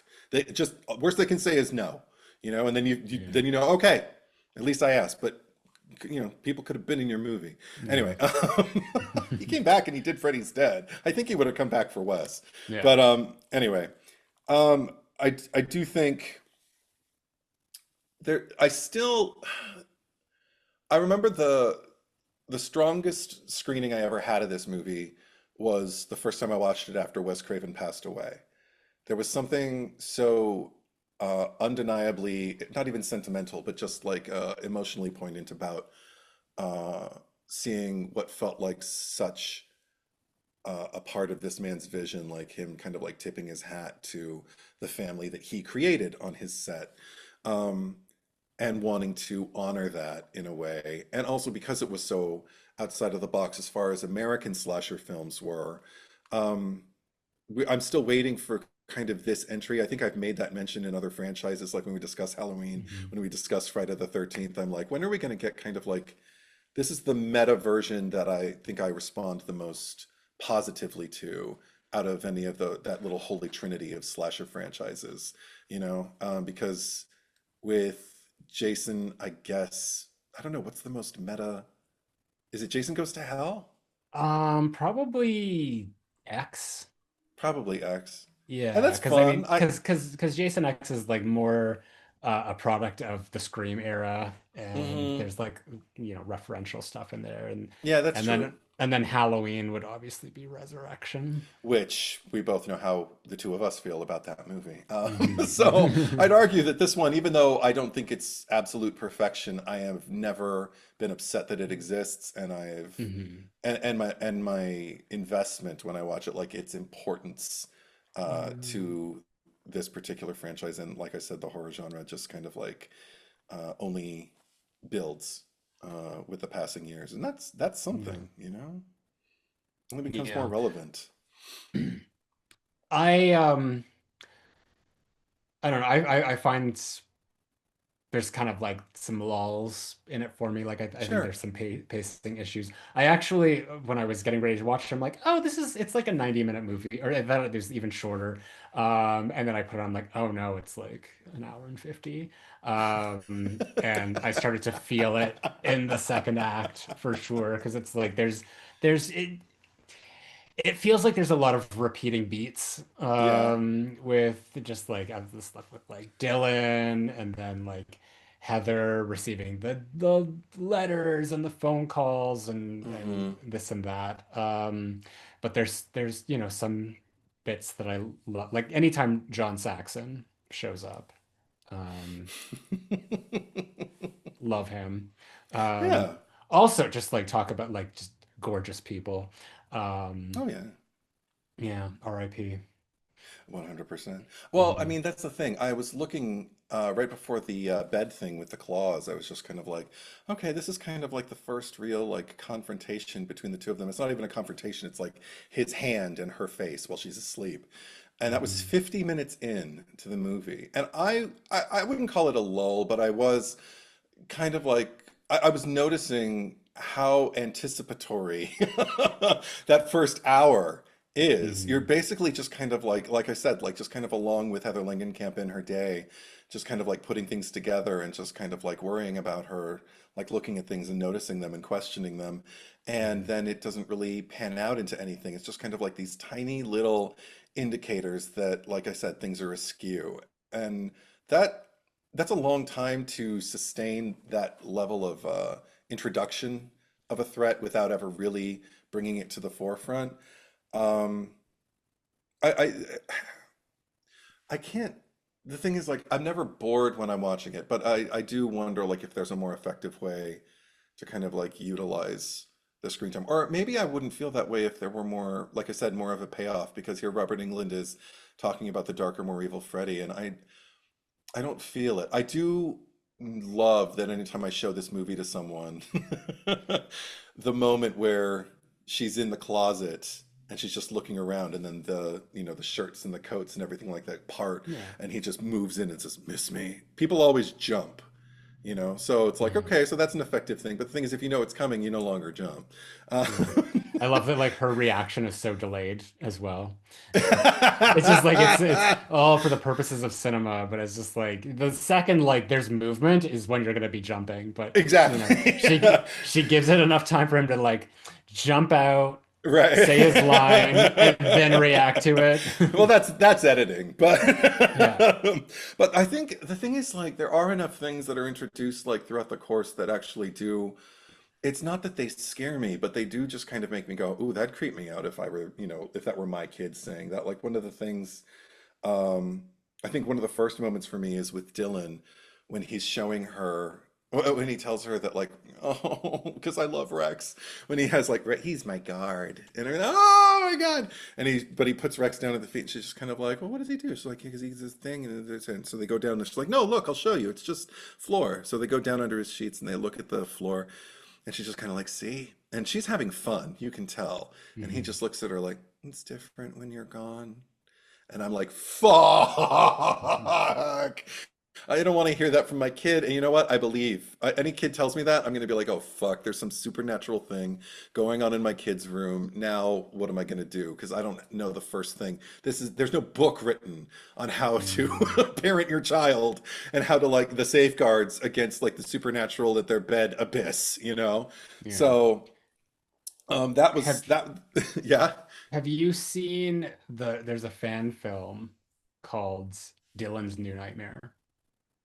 Oh, I haven't seen it, but I have heard about it. What Yeah. what what goes on in it? Have you seen I it? have no, I haven't seen it Oh, either. okay. And I don't know, so I was actually hoping that you would have more insight into No, it. I So don't have any exposure here we are to just being shitty podcasters, it. shitty investigative journalists Well, who I don't mean, have is it canon? I think not, but um well, no, but yeah, I don't think New Line would go like, no, you must. That's essential viewing in order for you to go in. But okay, well, now that I know, no, it's come up but in a it few is IMDb. Nico Hughes, is it not? Yeah, Like yeah, I do believe comes it back. is. He's playing the It's character. and it's just a short film. That I could It's not tell you. it's giving short film. I would It's be surprised if it giving. was like a fan feature. Listen to you. Like Never Um, Hike Alone. Is it Never. his Well, I Never mean, Hike Never Alone? Hike Alone is also like that's not really short film either. I think it's not like quite feature length, Hmm. but it is No, but longer. And then that one I have seen. That one I sat through. Yeah. the second one was definitely feature length. Hmm. So Crowdfunded and all that. mhm. Well, I'll check it out. But I Yeah. mean, Actually, um, the Vincent who made them and has his whole crowdfunding company, he helped us with crowdfunding for Macabre, like just in terms oh, of advice and lovely. stuff. So yeah, it's really awesome of him. Oh, nice. Yeah, great Um, guy. yeah. But I mean, anyway, so like the first hour just like consisting of like these examples of just kind of like Freddy reaching for Heather with like these unsettling attacks on her peace of mind. Like I there's something about after the death even like of Chase when Heather's in bed with Dylan because he doesn't want to sleep alone and they just have that lovely exchange that I'm so grateful for where it's just like a parent asking, a kid asking a parent the usual things that they would ask them. And he just says, "Why does God let there be bad things?" And her saying, "I honestly don't know, sweetie," which only makes me love her as a parent even more because she's not making anything up to try and like satisfy him. She's just letting him know, "I'm as lost as you are. We're in the same boat." But she does say the things that she thinks they could opt for. Like when he's just like, "Is there a way to talk to her?" And she's like, "I don't know. I think you need to pray." Um, which all Mhm. leads to Dylan climbing up that, you know, thing. That The what is rocket that ship. even? Yeah, the rocket ship So slide kind back of like in thing. the 90s when like playgrounds actually used to be fun, but could like maybe kill you. Um, Fun fact though, uh, Nico Hughes like loved that Yeah. contraption so much that his parents bought it Hmm. and like brought it back to their house and it was in their backyard. Yeah, and I think to this day Yeah. it's in his Still there. Yeah. backyard and his kids play on it now. Yeah. Yeah, but Yeah. I even love like the way because I mean it's all practical and I remember I think it was on Wes's audio commentary track that which I haven't listened to in a long time. I wanted to listen to it before this pod, I just didn't have time. But he was standing. It wasn't quite as high as it looked like they were shooting, from way low on the ground and just angling up and using lenses and stuff to make him Hmm. look like he was much higher than he actually was. But it was still unsafe, which you love. But in the shots where he's the one standing up there, he has some kind of rod going up his pants leg that like with like a chain, I think, that would wrap around either his waist or Okay. his torso. So even if he started to like stumble or something like that, he was incapable of falling off of that I was contraption. wondering how they were, Yeah. keeping that Safe safe. the safeguards, yeah. Yeah. And then when the fall happens, it's quite obviously an older child. Yeah. And I I'm think, yeah. surprised there was no like onlookers who were like judgmental or just being like, "Ugh, what's with that?" Because there is this through line of sort of like Heather being an unfit mother. Right. So I mean, I would have maybe expected that of just sort of, like just even if it was like ADR of just people being like, "Oh God, like what?" Like, Yeah, I didn't notice that in the sound yeah, design. I mean, yeah. I don't know if I personally need it. I mean, I feel like she's kind of like beating herself up enough. And the whole reason that it happens is that she's just so emotionally fried with what, Hmm. she's been dealing with up until that point that she's just so engrossed in her conversation with John Saxon. And oh, that Hmm. was another thing that was introduced that was actually, I to this day don't know the exact truth, and I don't know that anybody who's just kind of like a fan and not like directly related to Heather Langenkamp knows the actual story. But she apparently took issue when she read the original script. Wes alluded to exactly who in her family had some kind of mental illness and had Okay, to yeah, I was live wondering about that. and had to live in some kind of facility or something like that, Hmm. and just kind of like that was their existence, and she really took issue with that and said, can we please be as vague as possible about this? And I to this day don't know if it's because she had someone who actually was close to her and she wanted to protect them, or if she just didn't want us to think that like my mother, my father, my Yeah, whoever, so can we just keep it vague, and I'll just say it like the way people do when they don't want people to know too yeah. much about them, I but they want to mean, get they the also point could have across. just like not said like they could have said something differently, you know? So there Right. were things that I was wondering about with that. It's just, especially given the true to life things of like, just like Heather's marriage, like, Mm-hmm. sort of the person with the same kind of career and like having a stalker and all those things that it's just like, is she getting like very candid? Like she's talking about like someone in her own real family and it like makes you think like how much of this is like acting and how much is like, it's just sort of like biography of just Mm-hmm. coming in and talking about your life. And I mean like that's not to take away from Heather's performance because I think that, she's playing two roles here, Right. essentially that are merged into one. It's not a case of just someone walking in. Like I can just imagine like Kim Kardashian's new nightmare. Oh God. Um, it looks like he was clawed. Screw your pass. Like literally. Yeah. But no, everything I've ever seen in terms of like her take on it has just has only put distance between her and what's on the page. It wasn't like they collaborated on the script together and Wes got her input to infuse Yeah. it into the script. It's more like he knew some things, wrote a script, and she either said, this is okay or this is not. You need to rewrite this or we need to modify it in some, Yeah. kind of fashion. And so I largely feel like we because I mean the fact that she even again still calls her Nancy just tells me like okay, so she doesn't see this as like this is my life story and people should take it as my life story, which is I also another point. I know her husband for a fact refused to play himself because he's not an actor and it just didn't. He said, I'm just going to have anxiety. It's not. If you don't want people to think this is really you, then I would definitely should not be there. Yeah. And and Well, I she wonder already how he was. felt about like getting killed off, Well, essentially. his name isn't Chase, so he Yeah. probably just thought like, But "Oh, but it's a good like movie." yeah, Chase, but it's like the illusions are so similar. Yeah, but I think at the end of the day, also just because like it all ends up manifesting in a screenplay that Hmm. Heather reads to her movie son. I think Yeah. largely the genie's back in the bottle, and everybody can just kind of like go, "All right, we'll go home happy. This was Yeah. just a movie, and what a lovely, way to spend your afternoon." It Sorry, it 15 minutes later, but I was just oh yeah. talking about the meta sequels. Yes. Seed of Chucky. 100%. Yeah. Very much so. I mean, that goes even beyond meta because like that veers into like entirely like I think we talked about it in that pod, but like I mean Yeah. the camp Yeah. against the horror. Like there are horror aspects, but I feel like the camp definitely outweighs, Well, that reigns supreme. That's what that genre of that movie is camp. Jennifer becoming Tiffany. Yes. And So Tiffany it's, becoming like Jennifer. Heather walked so Jennifer could run.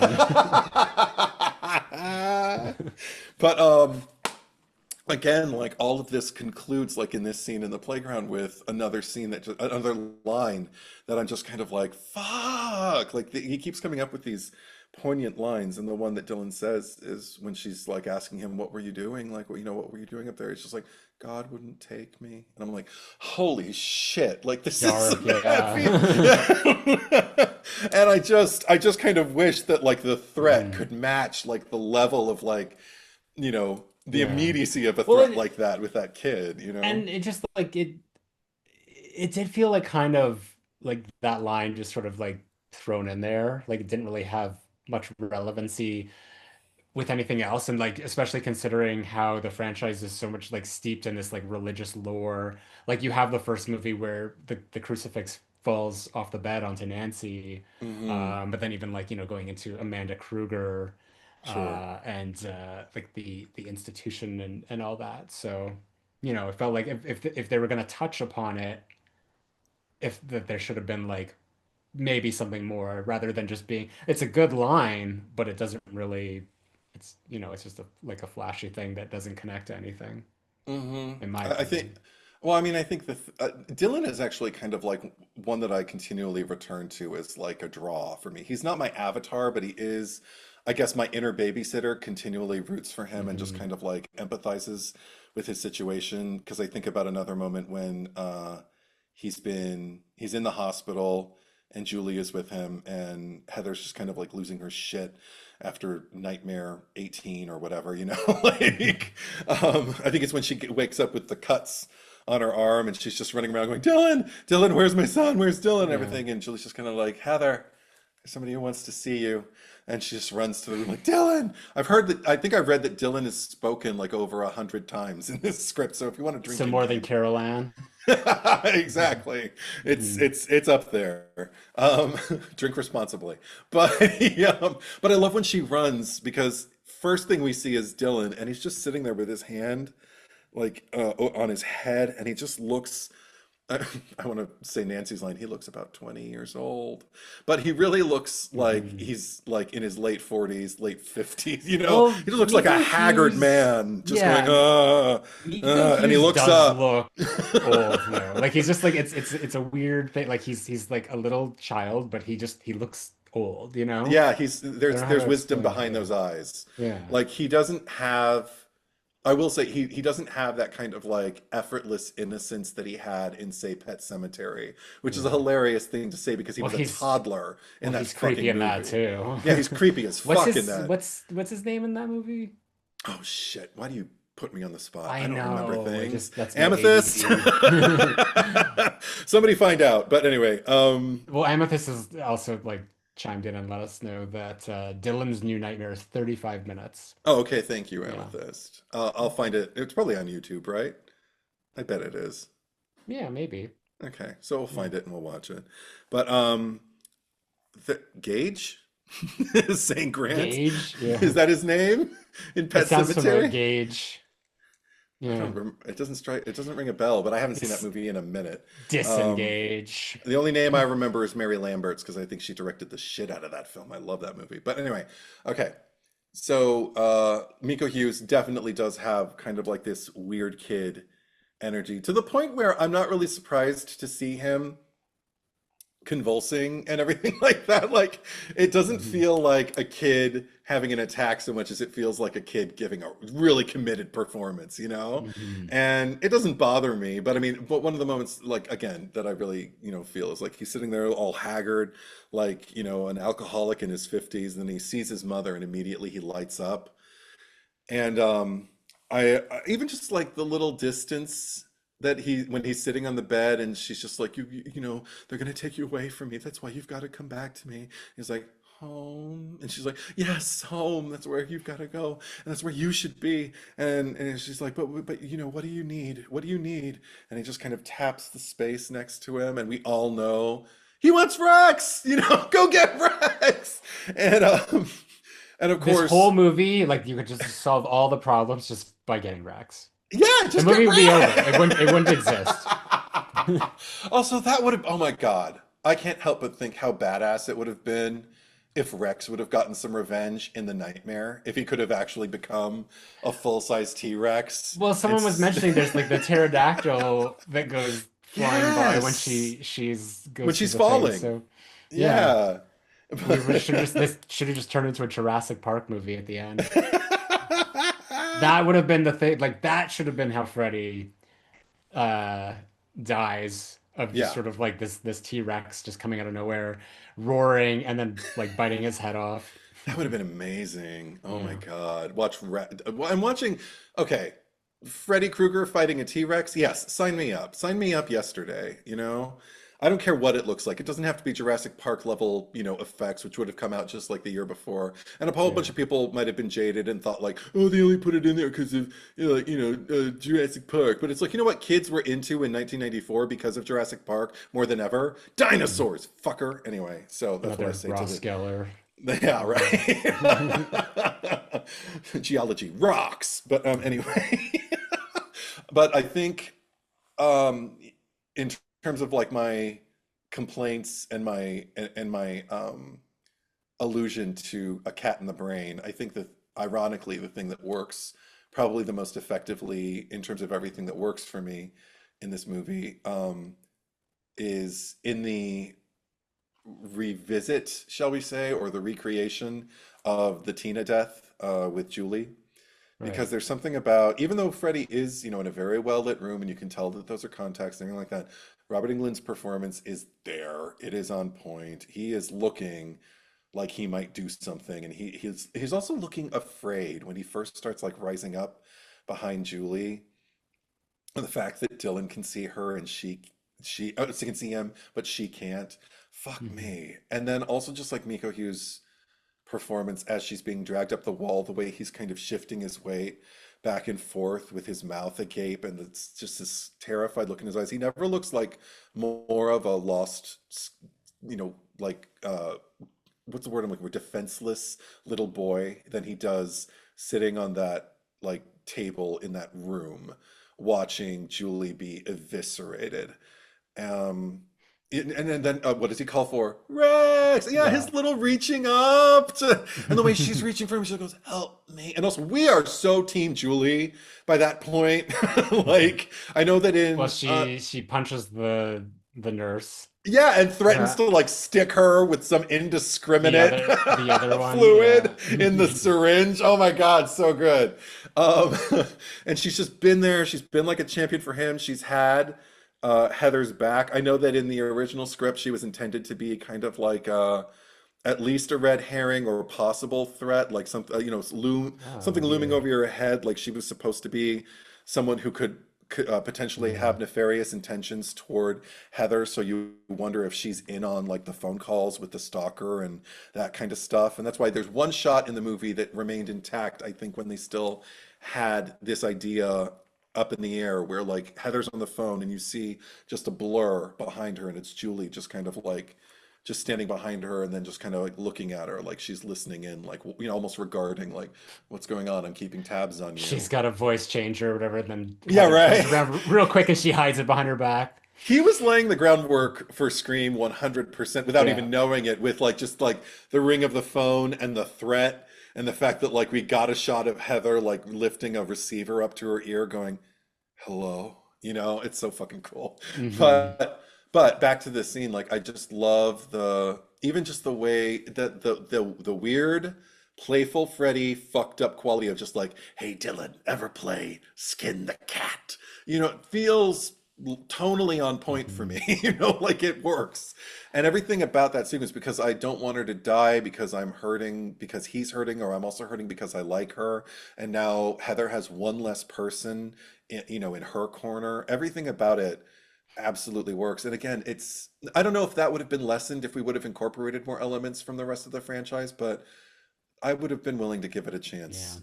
I wonder if like Wes ever played with the idea of like killing real people in the Oh, people who spread. actually exist. Like yeah, if like Robert Englund just sort of like was a victim, or even like Wes Craven himself, or Tuesday I Night, or like these Yeah, characters yeah, being yeah. there. Yeah.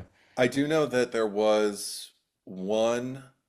I can't remember if it was a draft or it was just a storyboard, but I know it got drawn that Mhm. Wes was supposed to go mad at some point writing the screenplay, so he kind of cut his eyelids off so he couldn't fall Mm. asleep, so he could continually keep writing. And it ended up, I guess, I don't. I'd be surprised if he took it out because he thought it might be too gory. I'm wondering if it just got cut because it might have been too costly. And also, Wes Craven being Wes Craven, I don't know if he wants to sit in a makeup chair for 6 hours, having this Yeah. accoutrement put about his person and still have to direct the And like film. especially anything with the eyes, like it's Yeah, completely not good. impeding your Yeah. progress. You have to rely on someone else to direct all of those scenes. Yeah. It's probably much more comfortable for him to be, this mogul living on top of the Hollywood hills, just sitting there telling her one of my favorite lines, "When the story dies, the evil is set free," Yeah. and talking about the Uh, murder of innocence and all that. Amethyst is saying there was a scene they didn't have budget for where Robert was captured by Freddy. Ooh. And Grant is saying it was going to be based on the last scene of the original The Fly. Robert was going to be a fly caught in a giant Freddy spider web. I've never heard that. That's hilarious. Oh my God. What would the... Yeah, I'm glad they didn't do that. It sounds a little silly for Robert Englund. Help me. Because I mean, that's a joke. Like, I mean, in the Yeah. pop culture at Well, it that just makes particular me think of like point. that Simpsons Treehouse of Horror where Bart is pretending to when he's like the fly and Yeah. he's pretending to be stuck in the spider web and he's like, haha, sucker, and like slaps the spider and takes off. You see Yeah. like See, Spider Freddy like no, yeah. just coming down. No, I Like don't need they that. already did Super Freddy. They did the big worm. There's the Yeah. caterpillar. Which is one of the The strong points of Freddy versus yeah. Jason for me. Yeah. Yeah. What else is there? What else has he been? Okay, wait, you said snake, you said caterpillar. What was the other thing you said? Snake Oh, caterpillar? Super Freddy Super Freddy, in yes. five. Yeah. Um, he's been a motorcycle. Right. He's been a chef. He's been invisible. He's been a talk show host. He's been a talk show. Yeah. He's been a television. He's It's just been like Freddy Krueger just like comes it's just like the world champion of like horror movie killers or whatever, and he just yeah. comes in with his resume and just being like, "Look, bitch," and all this. I don't know why he's Chucky now. He's a renaissance Yeah, man of murder. yeah. He's been a nurse in Drag and Dream Master. Oh, that's true. Yeah, Yeah, yeah, love that. I always think of the scene in Jawbreaker. Fern Um, Mayo, Fern fucking Mayo. oh, in He's this been that movie, naked model luring Joey oh, away. that's true. Yeah, Yeah, yeah. he's a And shapeshifter. he, Yeah. he 100% is. He's been a lot of things. But as far as Hmm. animals, I don't know any other. Yeah. He's never been like a jungle cat. That might have A been interesting. puppeteer. Yeah, he's been a puppeteer. He's a Oh God, television. You already my said that, favorite. I but said the yeah, television, yeah. yeah. No, he's been, yeah, he's also been He's been the Wicked Witch of the of the West. West. Yeah, Oh, you had to go and bring that up. yeah. Well, in this movie, he's not it, but he's definitely homaged to Nosferatu. Just in that, I Right. still that shot still bothers me too, because I'm just kind of, even though I love Wes Craven, I'm just like, this is not how you homage, because all I can think is like, what an unnatural shot for him to have his arm outstretched and stand, like just kind of in silhouette, like move across, drift across like the screen. I'm like, I don't need this. It's he's embodying Freddy. Don't make an allusion to something else. Let him just, it's because it comes right after the moment where she says, yes, I will be Nancy, okay, I love you too, Daddy. And then he's just like rips For the out house. immediately. Now I'm Yeah, Nosferatu. Fuck that no, he's the house should Freddy. already be different. Yeah. So, but I'm trying to think like if there's anything else like majorly complimentary that I have to say about this movie because I don't want to just tear it Is there anything apart. you? Well, you've mostly been complimentary. Have I? I always feel like I'm being negative because I don't know. You Yeah. are being negative. Like, what? Even when I like something, we've done that before where it's like, no, we Yeah. like this movie. We just need to talk about the things that don't Yeah. work as well. But sometimes I feel like it's too Hmm. imbalanced. And I'm like, oh, maybe I should talk about something I like now. Maybe I Yeah. No, should I just be don't. nice. I haven't sensed negativity from you at Okay. all. There. Yeah. Okay. Oh, that was another thing in terms of the phone that I liked. Again, it's not about like scaring you, but it's just about creating like an unsettling feeling, which is when Heather goes to the offices at New Line, and she's Hmm. greeted by number one, the receptionist who does not know who she is. She's kind of like, "Hi, I'm here to It's see Bob Shay. Do you have an appointment?" And I'm yeah. like, "Oh, She eyes her up bitch, and down. yeah, Is he right." And I'm just, expecting you? and then thank God in walks Sarah Risher, and she's just kind of like Heather and everything like that, and just It would being have been like, funny if she like turned to the receptionist and was just like, or even if she just would have done like a yeah, little hair flip, just kind of like, yeah. sure, Sarah, Mhm. bitch, I'll take that coffee now, thank you. Yeah, it was But a different she, receptionist who but got Heather that. wouldn't have done that. Yeah. But but I love that she gets taken over to Bob, and he's just like chatting it up. He's got like, is he the one with the Andy Warhol behind him of Yeah. Freddy? I feel like he is, Yeah. yeah. And he's just kind of got this like like New Line Kingdom office and everything like that. But that she sits with him, and the second she starts asking about like the nightmares, because that's another moment I love when they're talking about like he said he hasn't had any good nightmares in like 10 years, and 10 all of a years. sudden Yeah. now the stories are just flooding out of him. She goes, that means he's having nightmares again. I'm like, Mhm. there's Nancy. But the phone rings because she asked him like, are you having nightmares? Have you been receiving strange calls or whatever? And it's just kind of like, what are you talking about? And the phone rings, and she's like, why don't you answer your phone, Bob? Yeah. And she's kind of Very, like, huh, very we have people to answer our Nostradamus. phones. Well, somebody answer the damn phone.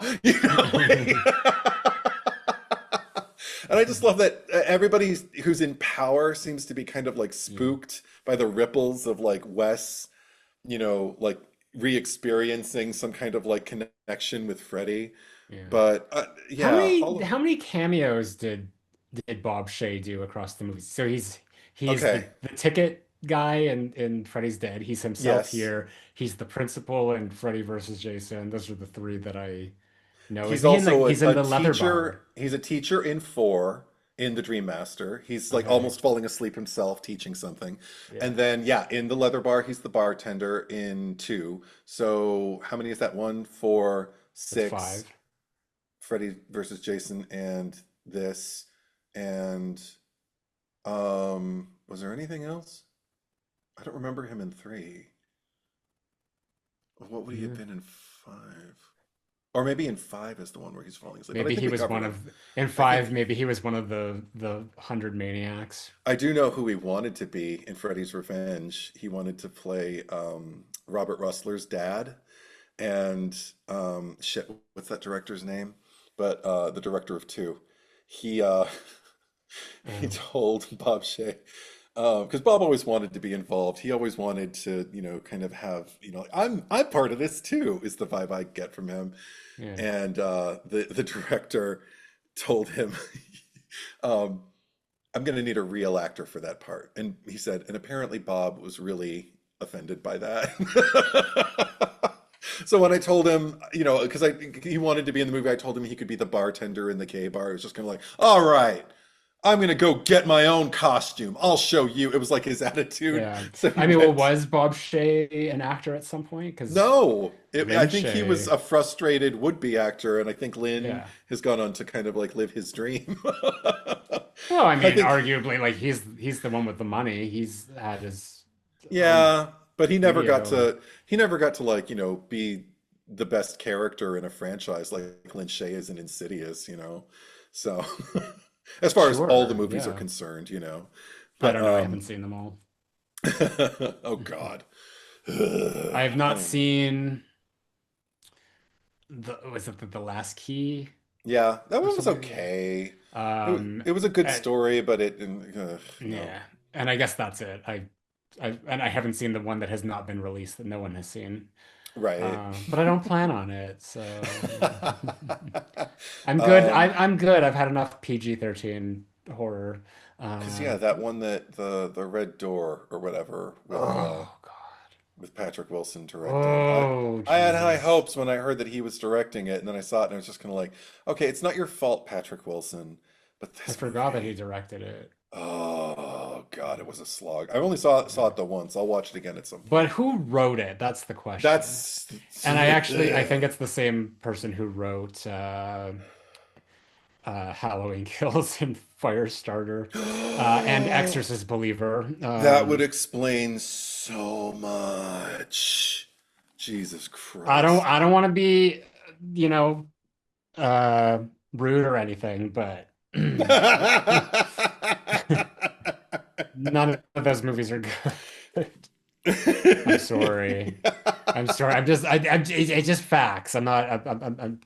Probably lovely people Yeah. who made this, but yeah, Oh, there was something I noticed about this movie, New Nightmare, that I never noticed yeah. before when I was watching this screening. It's in the very beginning when they reveal that it's a set where everything's happening. Wes can be Yeah. heard directing in the voiceover, and you hear him say, "I can see that fake arm. Cut. Print that, Gretchen." And I'm just kind of like, well, if you can see the fake arm, how are you going to print this? Because when you print it, that means it's in the body of your cut. And I just thought like, okay, so you're just going to cut around the fake arm? I don't know. I just laughed. I was just kind of like, that's the most incongruous direction I've Yeah. Well, ever maybe Wes heard. Craven, like in this reality of reality, he's um like not a good director. He's just like, I'm gonna show myself being incompetent. It's like in movies or shows where like actors play themselves, but they play like a heightened version of themselves. So it's just like Sure, sure. they're just like completely over the top and evil. Right. Well, even the house, like Wes, I Yeah. remember saying that, like, you've got this like infinity pool or whatever, like, and he says, "This is not my house. This belongs to someone who is far richer than me, who was good enough Mhm. to let us use it." And, they just wanted to be like in on the ground floor for like the previews and, everything like that. For, like they Yeah. want to be invited to the opening and everything like that and be able to bring as many people as possible. And we're like, Like absolutely, thank you for that's his house. But he said like he's just like I think it's hilarious if people like watch this movie and think I really live like that. But I will Yeah. say, ironically enough, his house looks far more lived in than Heather's. Like he's got piles of shit. He's got, Hmm. movie memorabilia. It all makes sense to me. Yeah. Well, he's not living a lie like the way Heather is in this movie. I guess. I mean, that's another thing. Like her husband and her movie husband, like the Yeah. marriage, it's nothing that I envy because he doesn't seem to believe anything is going on or really suspect. The best thing he does is when he finds out that Dylan's in Kid's sick. trouble. Yeah, Gotta he go leaves home. Yeah. work like immediately, and I'm just kind of like, okay, Hmm. that's a good mark. But And that that's the thing that ends actor, up getting him killed. So, yeah, right. Ironically, the best thing that he does in the movie ends up yeah. killing him. Poor guy. But well, the other thing that I like that he does is in the nightmare when okay, when Heather like goes down into the grave because her son is being wrenched from her by you know, Freddy entity thing Yeah. and by the new nightmare Freddy, and she without hesitating dives in and goes after him and gets him and thinks she's out of the woods, and then immediately he sees that her husband is collapsing out of his coffin and opens his eyes, cries blood, and says, "Stay with me. Stay with me." And she's like, ah! like Yeah. screaming, like, get your fucking hands off me. I Yeah. don't know, I thought that was kind of an Oh, effective I love moment. that because that's like very much like it's just leaning into the ridiculous horror of it all. It's also Yeah, kind of giving me a little Shining, like play with us, sure. Danny, forever and And I'm also ever. getting like Freddy kind of twisting the knife. Like, yeah, I know Yeah, where you live. I know how to hurt you and how to yeah. freak you out. What if your husband came back to life and he was crying blood and he starts touching your face? You're not gonna like that, are you? Mm. But but also that's another trait that I really really love about Heather is that wherever Dylan is concerned, anytime he's in despair or in turmoil, like she will absolutely just dive right in, like she does not hesitate at every Hmm. turn, and that's another thing that makes it easy to get on board with her. That's why she's my favorite fighter girl. But I get a hold of yourself. She is uh she's top tier though. She's yeah, on the Mount Rushmore of fi- who are of your Final four? Girls. Yeah. My four. I've got some Nancy, Sydney, Ginny from Friday 2. Mm-hmm. That's like Zach's pick, you know. Okay. And Mount Rushmore then has four though, so you need a Rip fourth. yeah, Ripley. And Let me Ripley, yeah. finish. Yeah. Okay, I didn't I'm just hear saying that. that there's the three who like absolutely deserve to be there, and then there's like my pick, you know, like I'm comfortable with that yeah. quadrilogy. Is that the Yeah. word? With that Yeah. quartet. I'm Yeah. very comfortable with that quartet. Especially, oh my God, I heard somebody recently.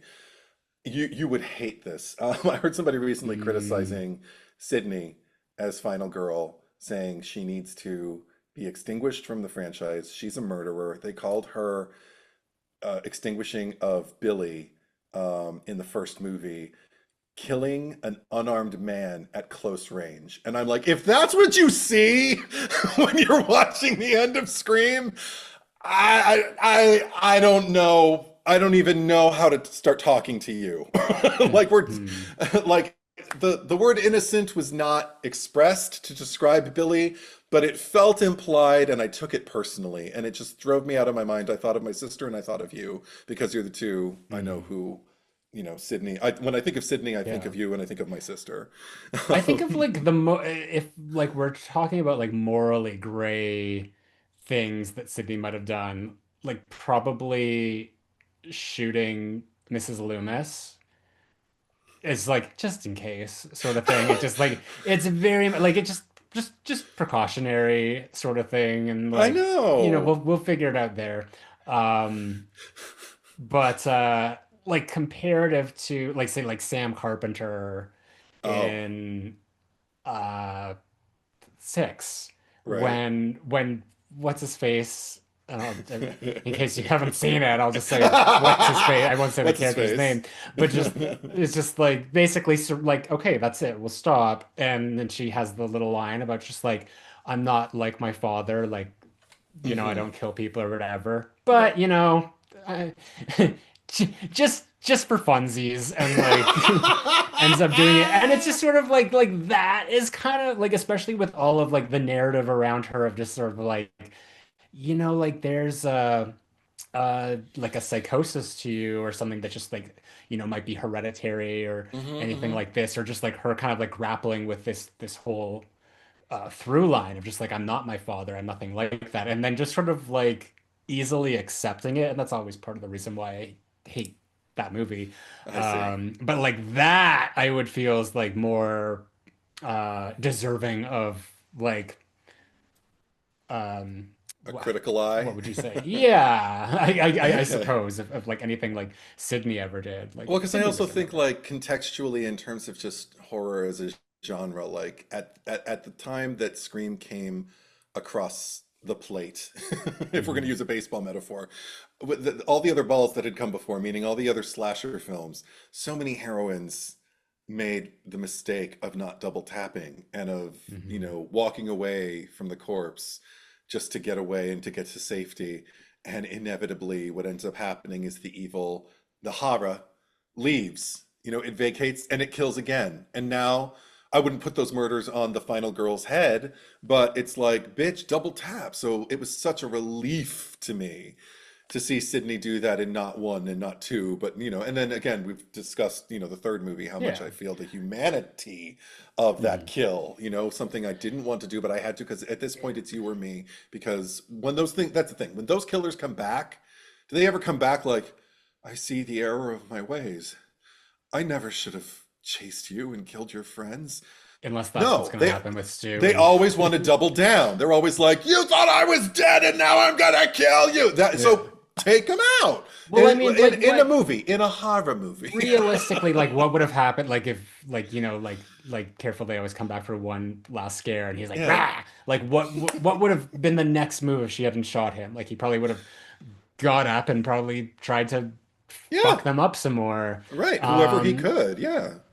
and then there, even though it was like 3-on-1 at that point, but there's also the fact that like, bitch, you killed my mother. Yes. Like, Gleefully, and you yeah. planned, you took my virginity and let me believe, and then only then after the sex, which I always thought her response to the sex was so like, he's not that great. She's so back to business, just putting her clothes back on. Anyway, we're talking about Scream now, but Okay. I do want to ask, like, is there a point with Heather that you ever think that she kind of like overstepped or like, like moved into a questionable place, like a gray area? Because not, or Like Heather in or in this Nancy. movie, or In this like, movie, or even just like the franchise at large, I don't think I've ever felt, even mm, when she elbows that one nurse, I am laughing and applauding. Like I'm not thinking, yeah. hey, that's a that's a vital worker.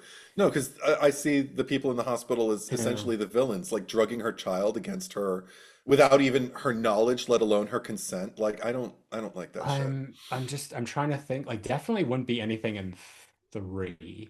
I think Yeah. that's like her at her most altruistic.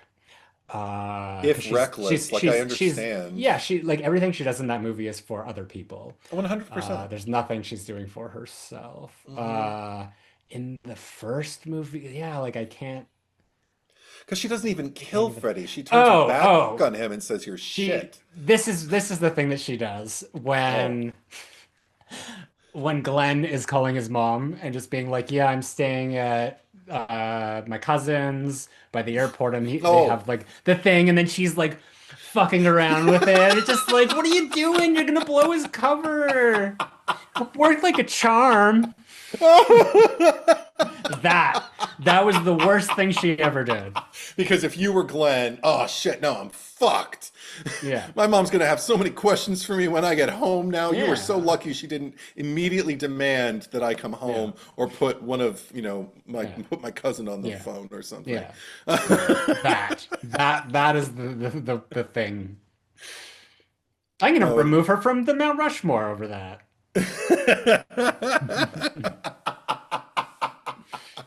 Oh, I couldn't put anybody in her place. I adore No. her, but What's your four? Did you just echo mine, I or think I'm just echoing yours. I'm trying to think if oh, anybody surpasses any of Clarice? the ones that you mentioned. No, because I mean, even though like Sydney largely feels like she belongs to the world and not me, Yeah, I still, I mean, when we did our ranking, I remember I was just kind of like, you thought we were going to have this fight over who's going to be on top, Sydney yeah. or And you Nancy. I've been calling her acquiesced. Heather the Yeah. whole time. So Nancy, and I was just kind of like, Yeah. no, I'm cool. I'm cool with Sydney being over there. Also, because she's had more movies. She's had more, times at bat to kind again, Yeah. baseball metaphor. I don't know what's wrong with me, but she's had Mhm. more opportunities to kind of like show us like how she develops fighting, and it's not even the same evil. It's like the same framework over and over again. So I don't take Yeah. issue with, also ranking is well, like, what does it mean really? Like, does it reduce my love? Of course not. What is it? What What is is it all it? about? Yeah. Yeah. All right. Well, I think that is a wonderful dropping off point to then go to the Yeah. cherry picker. It's not like we kill people on purpose. Okay, we need a cherry on top, Is there and any I know, question? yeah. Heather. Rex. Huh? Rex is Rex deserves honorable mention. So does Robert England, but it's the Mhm. movie belongs. It's Heather. It's She's in Heather. every scene. Yeah.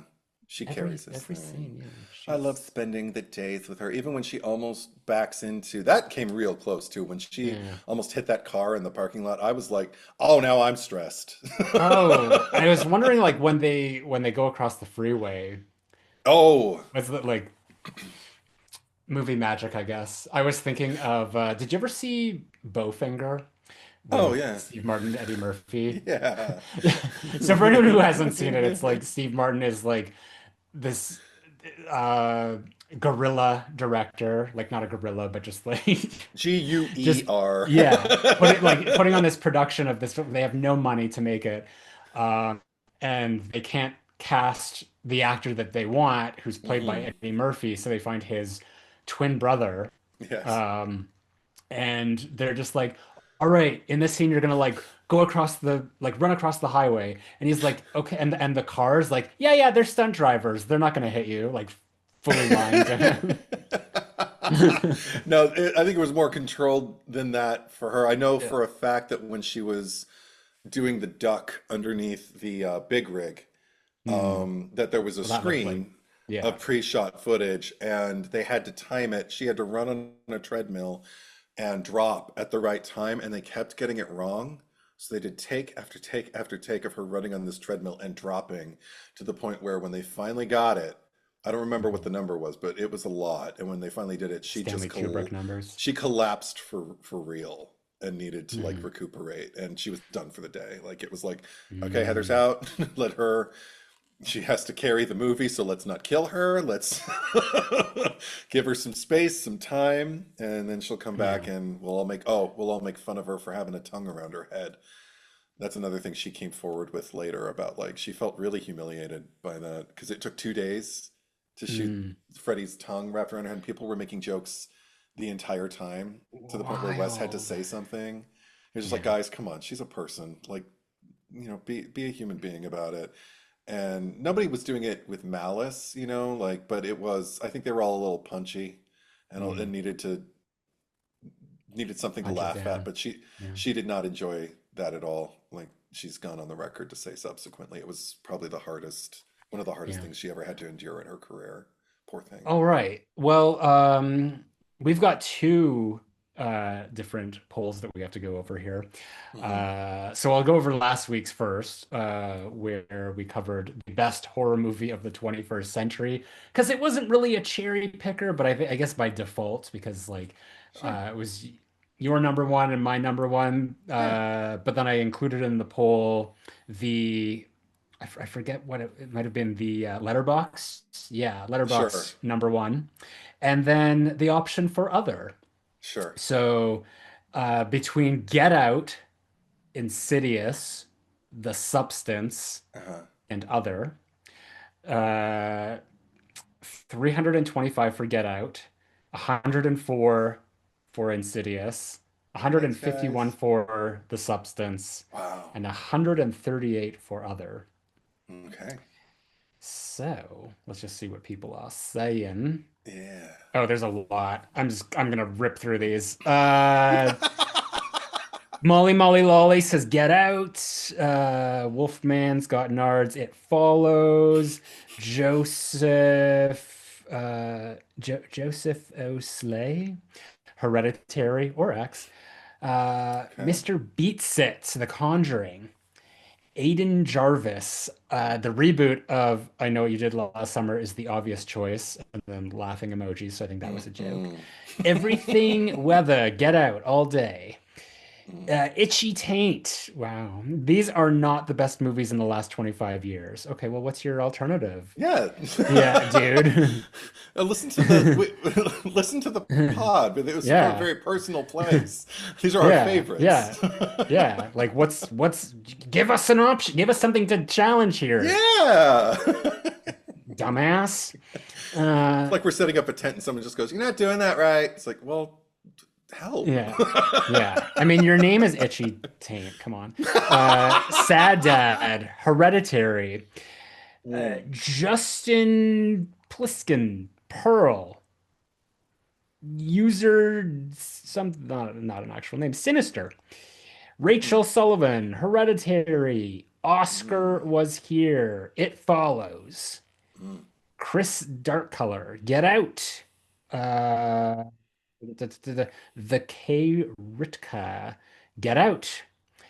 Christopher Lavalley, Hereditary. Horror and anime, It, chapters one and two. Oh, Michael Evans, Doctor Sleep. oh. Werewolf, The Substance, by far. Blue Box is Get Out. Oh, wait. Get Out and The Substance are both great. Insidious is exactly what I hate about modern horror. Sorry, Oh, Eddie. wow. My All right. personal choice would be Suspiria. So the Oh, 2018 I love that one remake. too. Chris B. Upgrade. Boy Cried Wolf MZK. Is that Sebastian? Yeah. Hereditary, obviously. Miguel Meyer, Sinister. Sinister. Danielle D. Sinners. Famously, AJ. Insidious did change the horror game and I loved it, but Get Out hit close to home, which is why it was scarier to me. Mm. Trisha McMasters has a whole top 10 here, but number one is Freddy versus Jason. Wow. Boy on the Moon, May from 2002. Oh, I love that movie. Ray Prevost, Frailty. Oh. Jesse D, Sinners, hands down. Mm, Grant Dempsey, between Zach's pick and Eddie's pick, I gotta say, Get Out. mm. And Adrian Phillips, Get Out. But Insidious may be my favorite PG-13 rated horror of all Oh, time. fun. Okay. To throw Eddie a bone. Thanks. All right. Okay. So very interesting to see that. Last week, not last week, but 2 weeks, the week before last, we Yeah. asked you in Thanksgiving, Hmm. who deserves to die the most? I nominated Ryan Baker. You nominated Bobby DeStassi of Trafalgar Square. Across Patreon, Instagram, and YouTube, the final vote was 234 for Ryan versus 162 for Bobby. Oh, okay. So you're the clear That was winner. very unexpected to me, and I'll tell you why. Yeah. Right. Because according to Patreon, you were in the lead. Oh, According to Instagram, you were in the lead by a large margin. oh, wow. But then it was the YouTube that sealed it. So Wow. That rarely happens that way. it's rarely, but when it does, it's very interesting. So I'm curious to see what people have to say about these two goons. Blue Box. I remember nothing about this movie, only that it was a dull, uninspired bore that had Mm. none of the original trailer's fun. So Bobby, I guess. Don't mean to be a negative bunt. Love you guys. Love you too. Thank you. Thomas Baker. Bobby. Anna Sophia Skog, Evan, who was he wasn't one of the picks. Come on. Yeah. Come on, Okay. you're not doing it right. Jackie Simmons, Ryan had no right strutting around like he was hot shit when all Jessica could say about him was that he hadn't ghosted her yet. He wasn't even cool enough to be the fall guy. Spidey fan. I liked the movie and I can't tell these two apart. I think Ryan is the bigger douche. At least the ghost has the excuse that his world fell apart when his arm was broken. Not that that excuses him. Okay. But he has it. Yes. Adrian Phillips, invalid or not applicable option, Eli Roth's writing. It has all the necessary Oh. pitfalls that'd make Rob Zombie blush. Ugh, fine, Bobby DeStassi. I had to Oh. press the space button an extra time to convey my argument. Thanks, dude. In one click, I'm one click closer to arthritis. And for what? It's a far cry from calling this choice impassioned, but alas. For the legend that is Edward, this week's vote, I'm very much fond of you too, Zach. I just find major umbrage in the flagrant false advertising. Thanks, giving. I'm just going to drop this Britishness because it's taken too long. Given what exactly and the audacity to thank us, the empty plate of a film sure is nutritious. It's a far cry from calling my choice and passion to last for, well, now it's just copied and paste. What is happening here? Um, I wasn't given much, nor was I thankful by the film's end. Textbook titular failure. Dra Drastic Omen. The fact that I've seen this movie yet can't remember either of these characters says a lot. Alex is lame. I had so much fun at the theater when this came out, but when I rewatched it at home, it was so boring. I turned it off. Turns out the vodka sodas before heading to the theater did a lot of heavy lifting overall. This movie is perfectly meh. Oh yeah, Ryan can go. Denise Bobby, because I love the actor who plays Ryan. Silent Saturn Bobby. I always thought he was the secret second killer. There should have been one. No way one person did all this by themselves. Really didn't like the movie all that much. Grant Dempsey. I definitely enjoyed the movie more than most folks here when I saw it in theaters, but I don't remember much about either of these guys. In fact, during the recording of the pod last week, I kept remembering a couple scenes with Ryan, in which he turned out to be a major creep asshole. Arsehole. Did they say arse?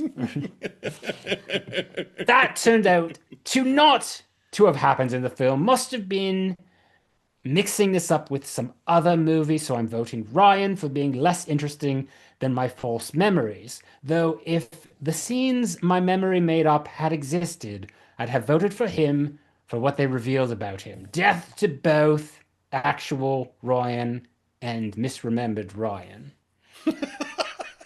Okay. Yeah, they're like we talked about it, just like this love triangle of the most boring people ever. Yeah, yeah. I that one person who Yeah, said I like this movie, but I can't tell these two people apart. yeah, Yeah, I get it. yeah, 100%. So yeah. you're clearly the winner, Oh, the yes. victor. We didn't discuss this character at all. Let me just make sure I have the Ah, name right. mm-hmm. But just the head nurse, who, at first, because I was just like, I remember not liking her. Yeah. And I was watching the movie and I'm like, well, she's doing her job, like she's just being practical. But it like gets to this point where it's just like, what? Why do you not like Heather? Like, what does she do to you? Like, this feels like a personal vendetta. Um, I wish that she had at least like she doesn't need to die, but she should have been the one to get punched and like elbowed. Oh, wait, do you mean That the might have been. doctor? Do you mean Dr. Hefner? Is she the doctor? The one in I the thought she's white like the coat head who nurse. says Yeah, we have to cut the the evil out evil of him. out. That's Yeah. no, she's not a head nurse, she's a doctor. She's Dr. Okay. Hefner, played by Fran Bennett. Excuse me. I respect healthcare professionals enough to apologize for that. But death to you, madam, for for everything you did. Sorry, what was her name again? Dr. Hefner. Hefner. She was actually named The, after a critic that Wes Craven had a distaste for. uh, I don't know the bloke's first name, but I know that but his last not name but is not Hefner. Hugh. No, not Hugh. Not Hugh. Not Hugh. And not Not Hugh. Hugh. It would have Not been funny if she Hugh, like not walked in and Hugh. she just had like the the robe and just like a pipe and And the we need nails, to we need to jars cut of the evil piss. out. Yeah. I don't The know what jars of else. piss. I don't know. I don't know that. I don't know about that. Who are you picking? He built Las Vegas while peeing in jars in a room, in a dark room. Oh, But that's Hugh Hefner. That's not. No, well, not that's Hugh Hefner. neither. No, that's That's Howard neither. Hughes. That's Howard Hughes. That's neither Hugh nor there. I can't remember anything. I need to go. Okay, so Well, let you've us made your know decision. who's. Yeah, Yeah. I'm at odds. I guess I'm going to go with Junior Nurse with Needle, who is played by Jessica Craven, Wes Craven's actual daughter. Aw. Because Senior Nurse with Needle, because there are two nurses that conspire against Heather. Yeah. One of them is the one who gives the go-ahead for her to inject the needle into him so he'll go to sleep. And she's the one who gets punched. And then she's also the one who gets elbowed in the stomach in a way that makes me laugh by Heather. So she already got her beatings. So, but the other nurse suffered nothing. The junior nurse with needle, played by Jessica Craven. And she's the one who injected, like, I don't care what your senior, you report to a superior beyond that and say, because I mean, everything that leads them to injecting Dylan is speculatory. She's like, he's underslept. I don't think she lets him get a full night's sleep. And it's like, well, that's not your call to make. Like, if you run tests, do you have like some kind of, like, they're acting like they're already going to take her kid away and they can't. I remember when I showed this to my mom and my sister, they've both worked in contexts where they have, like, access to, like, the care of people, so they know, like, you can't do that. They were calling it out like the entire time. They're just like, they can't do that. They can't keep her what's the word, like, what's the thing you do with a jury? Sequester. Hung? You can't sequester her. Yeah, you can't hang her like a jury. The hung No, jury. you can't sequester Wait, what is her a hung and jury? you can't sequester her and question her when there are signs that the child, is like underslept and shit like that, because, like, regardless of how neglectful that could be, you don't know if that's her fault. There needs to be an investigation. There needs to be paperwork. There needs to be, there's a process to this. And these people are going against the rules, injecting kids indiscriminately with drugs, and then walking away. And she suffered no consequences to her actions. And she should have known better. So, and she didn't. And yeah, so get her. Somebody elbow her in the face. She pisses me off because also this is the cherry picker for elbows. Yeah, We're not killing anyone this week. No, I think she deserves to die, because also, like, oh my God, when he's gone and Heather's like, where is he? And she's just kind of like, I don't know. And it's like, oh, fuck you. You didn't take her. You're a nurse. Do your fucking job. Lynn Shay's a better nurse than you. Anyway, so kill her. Well, her shift was done. I love how she works the day shift.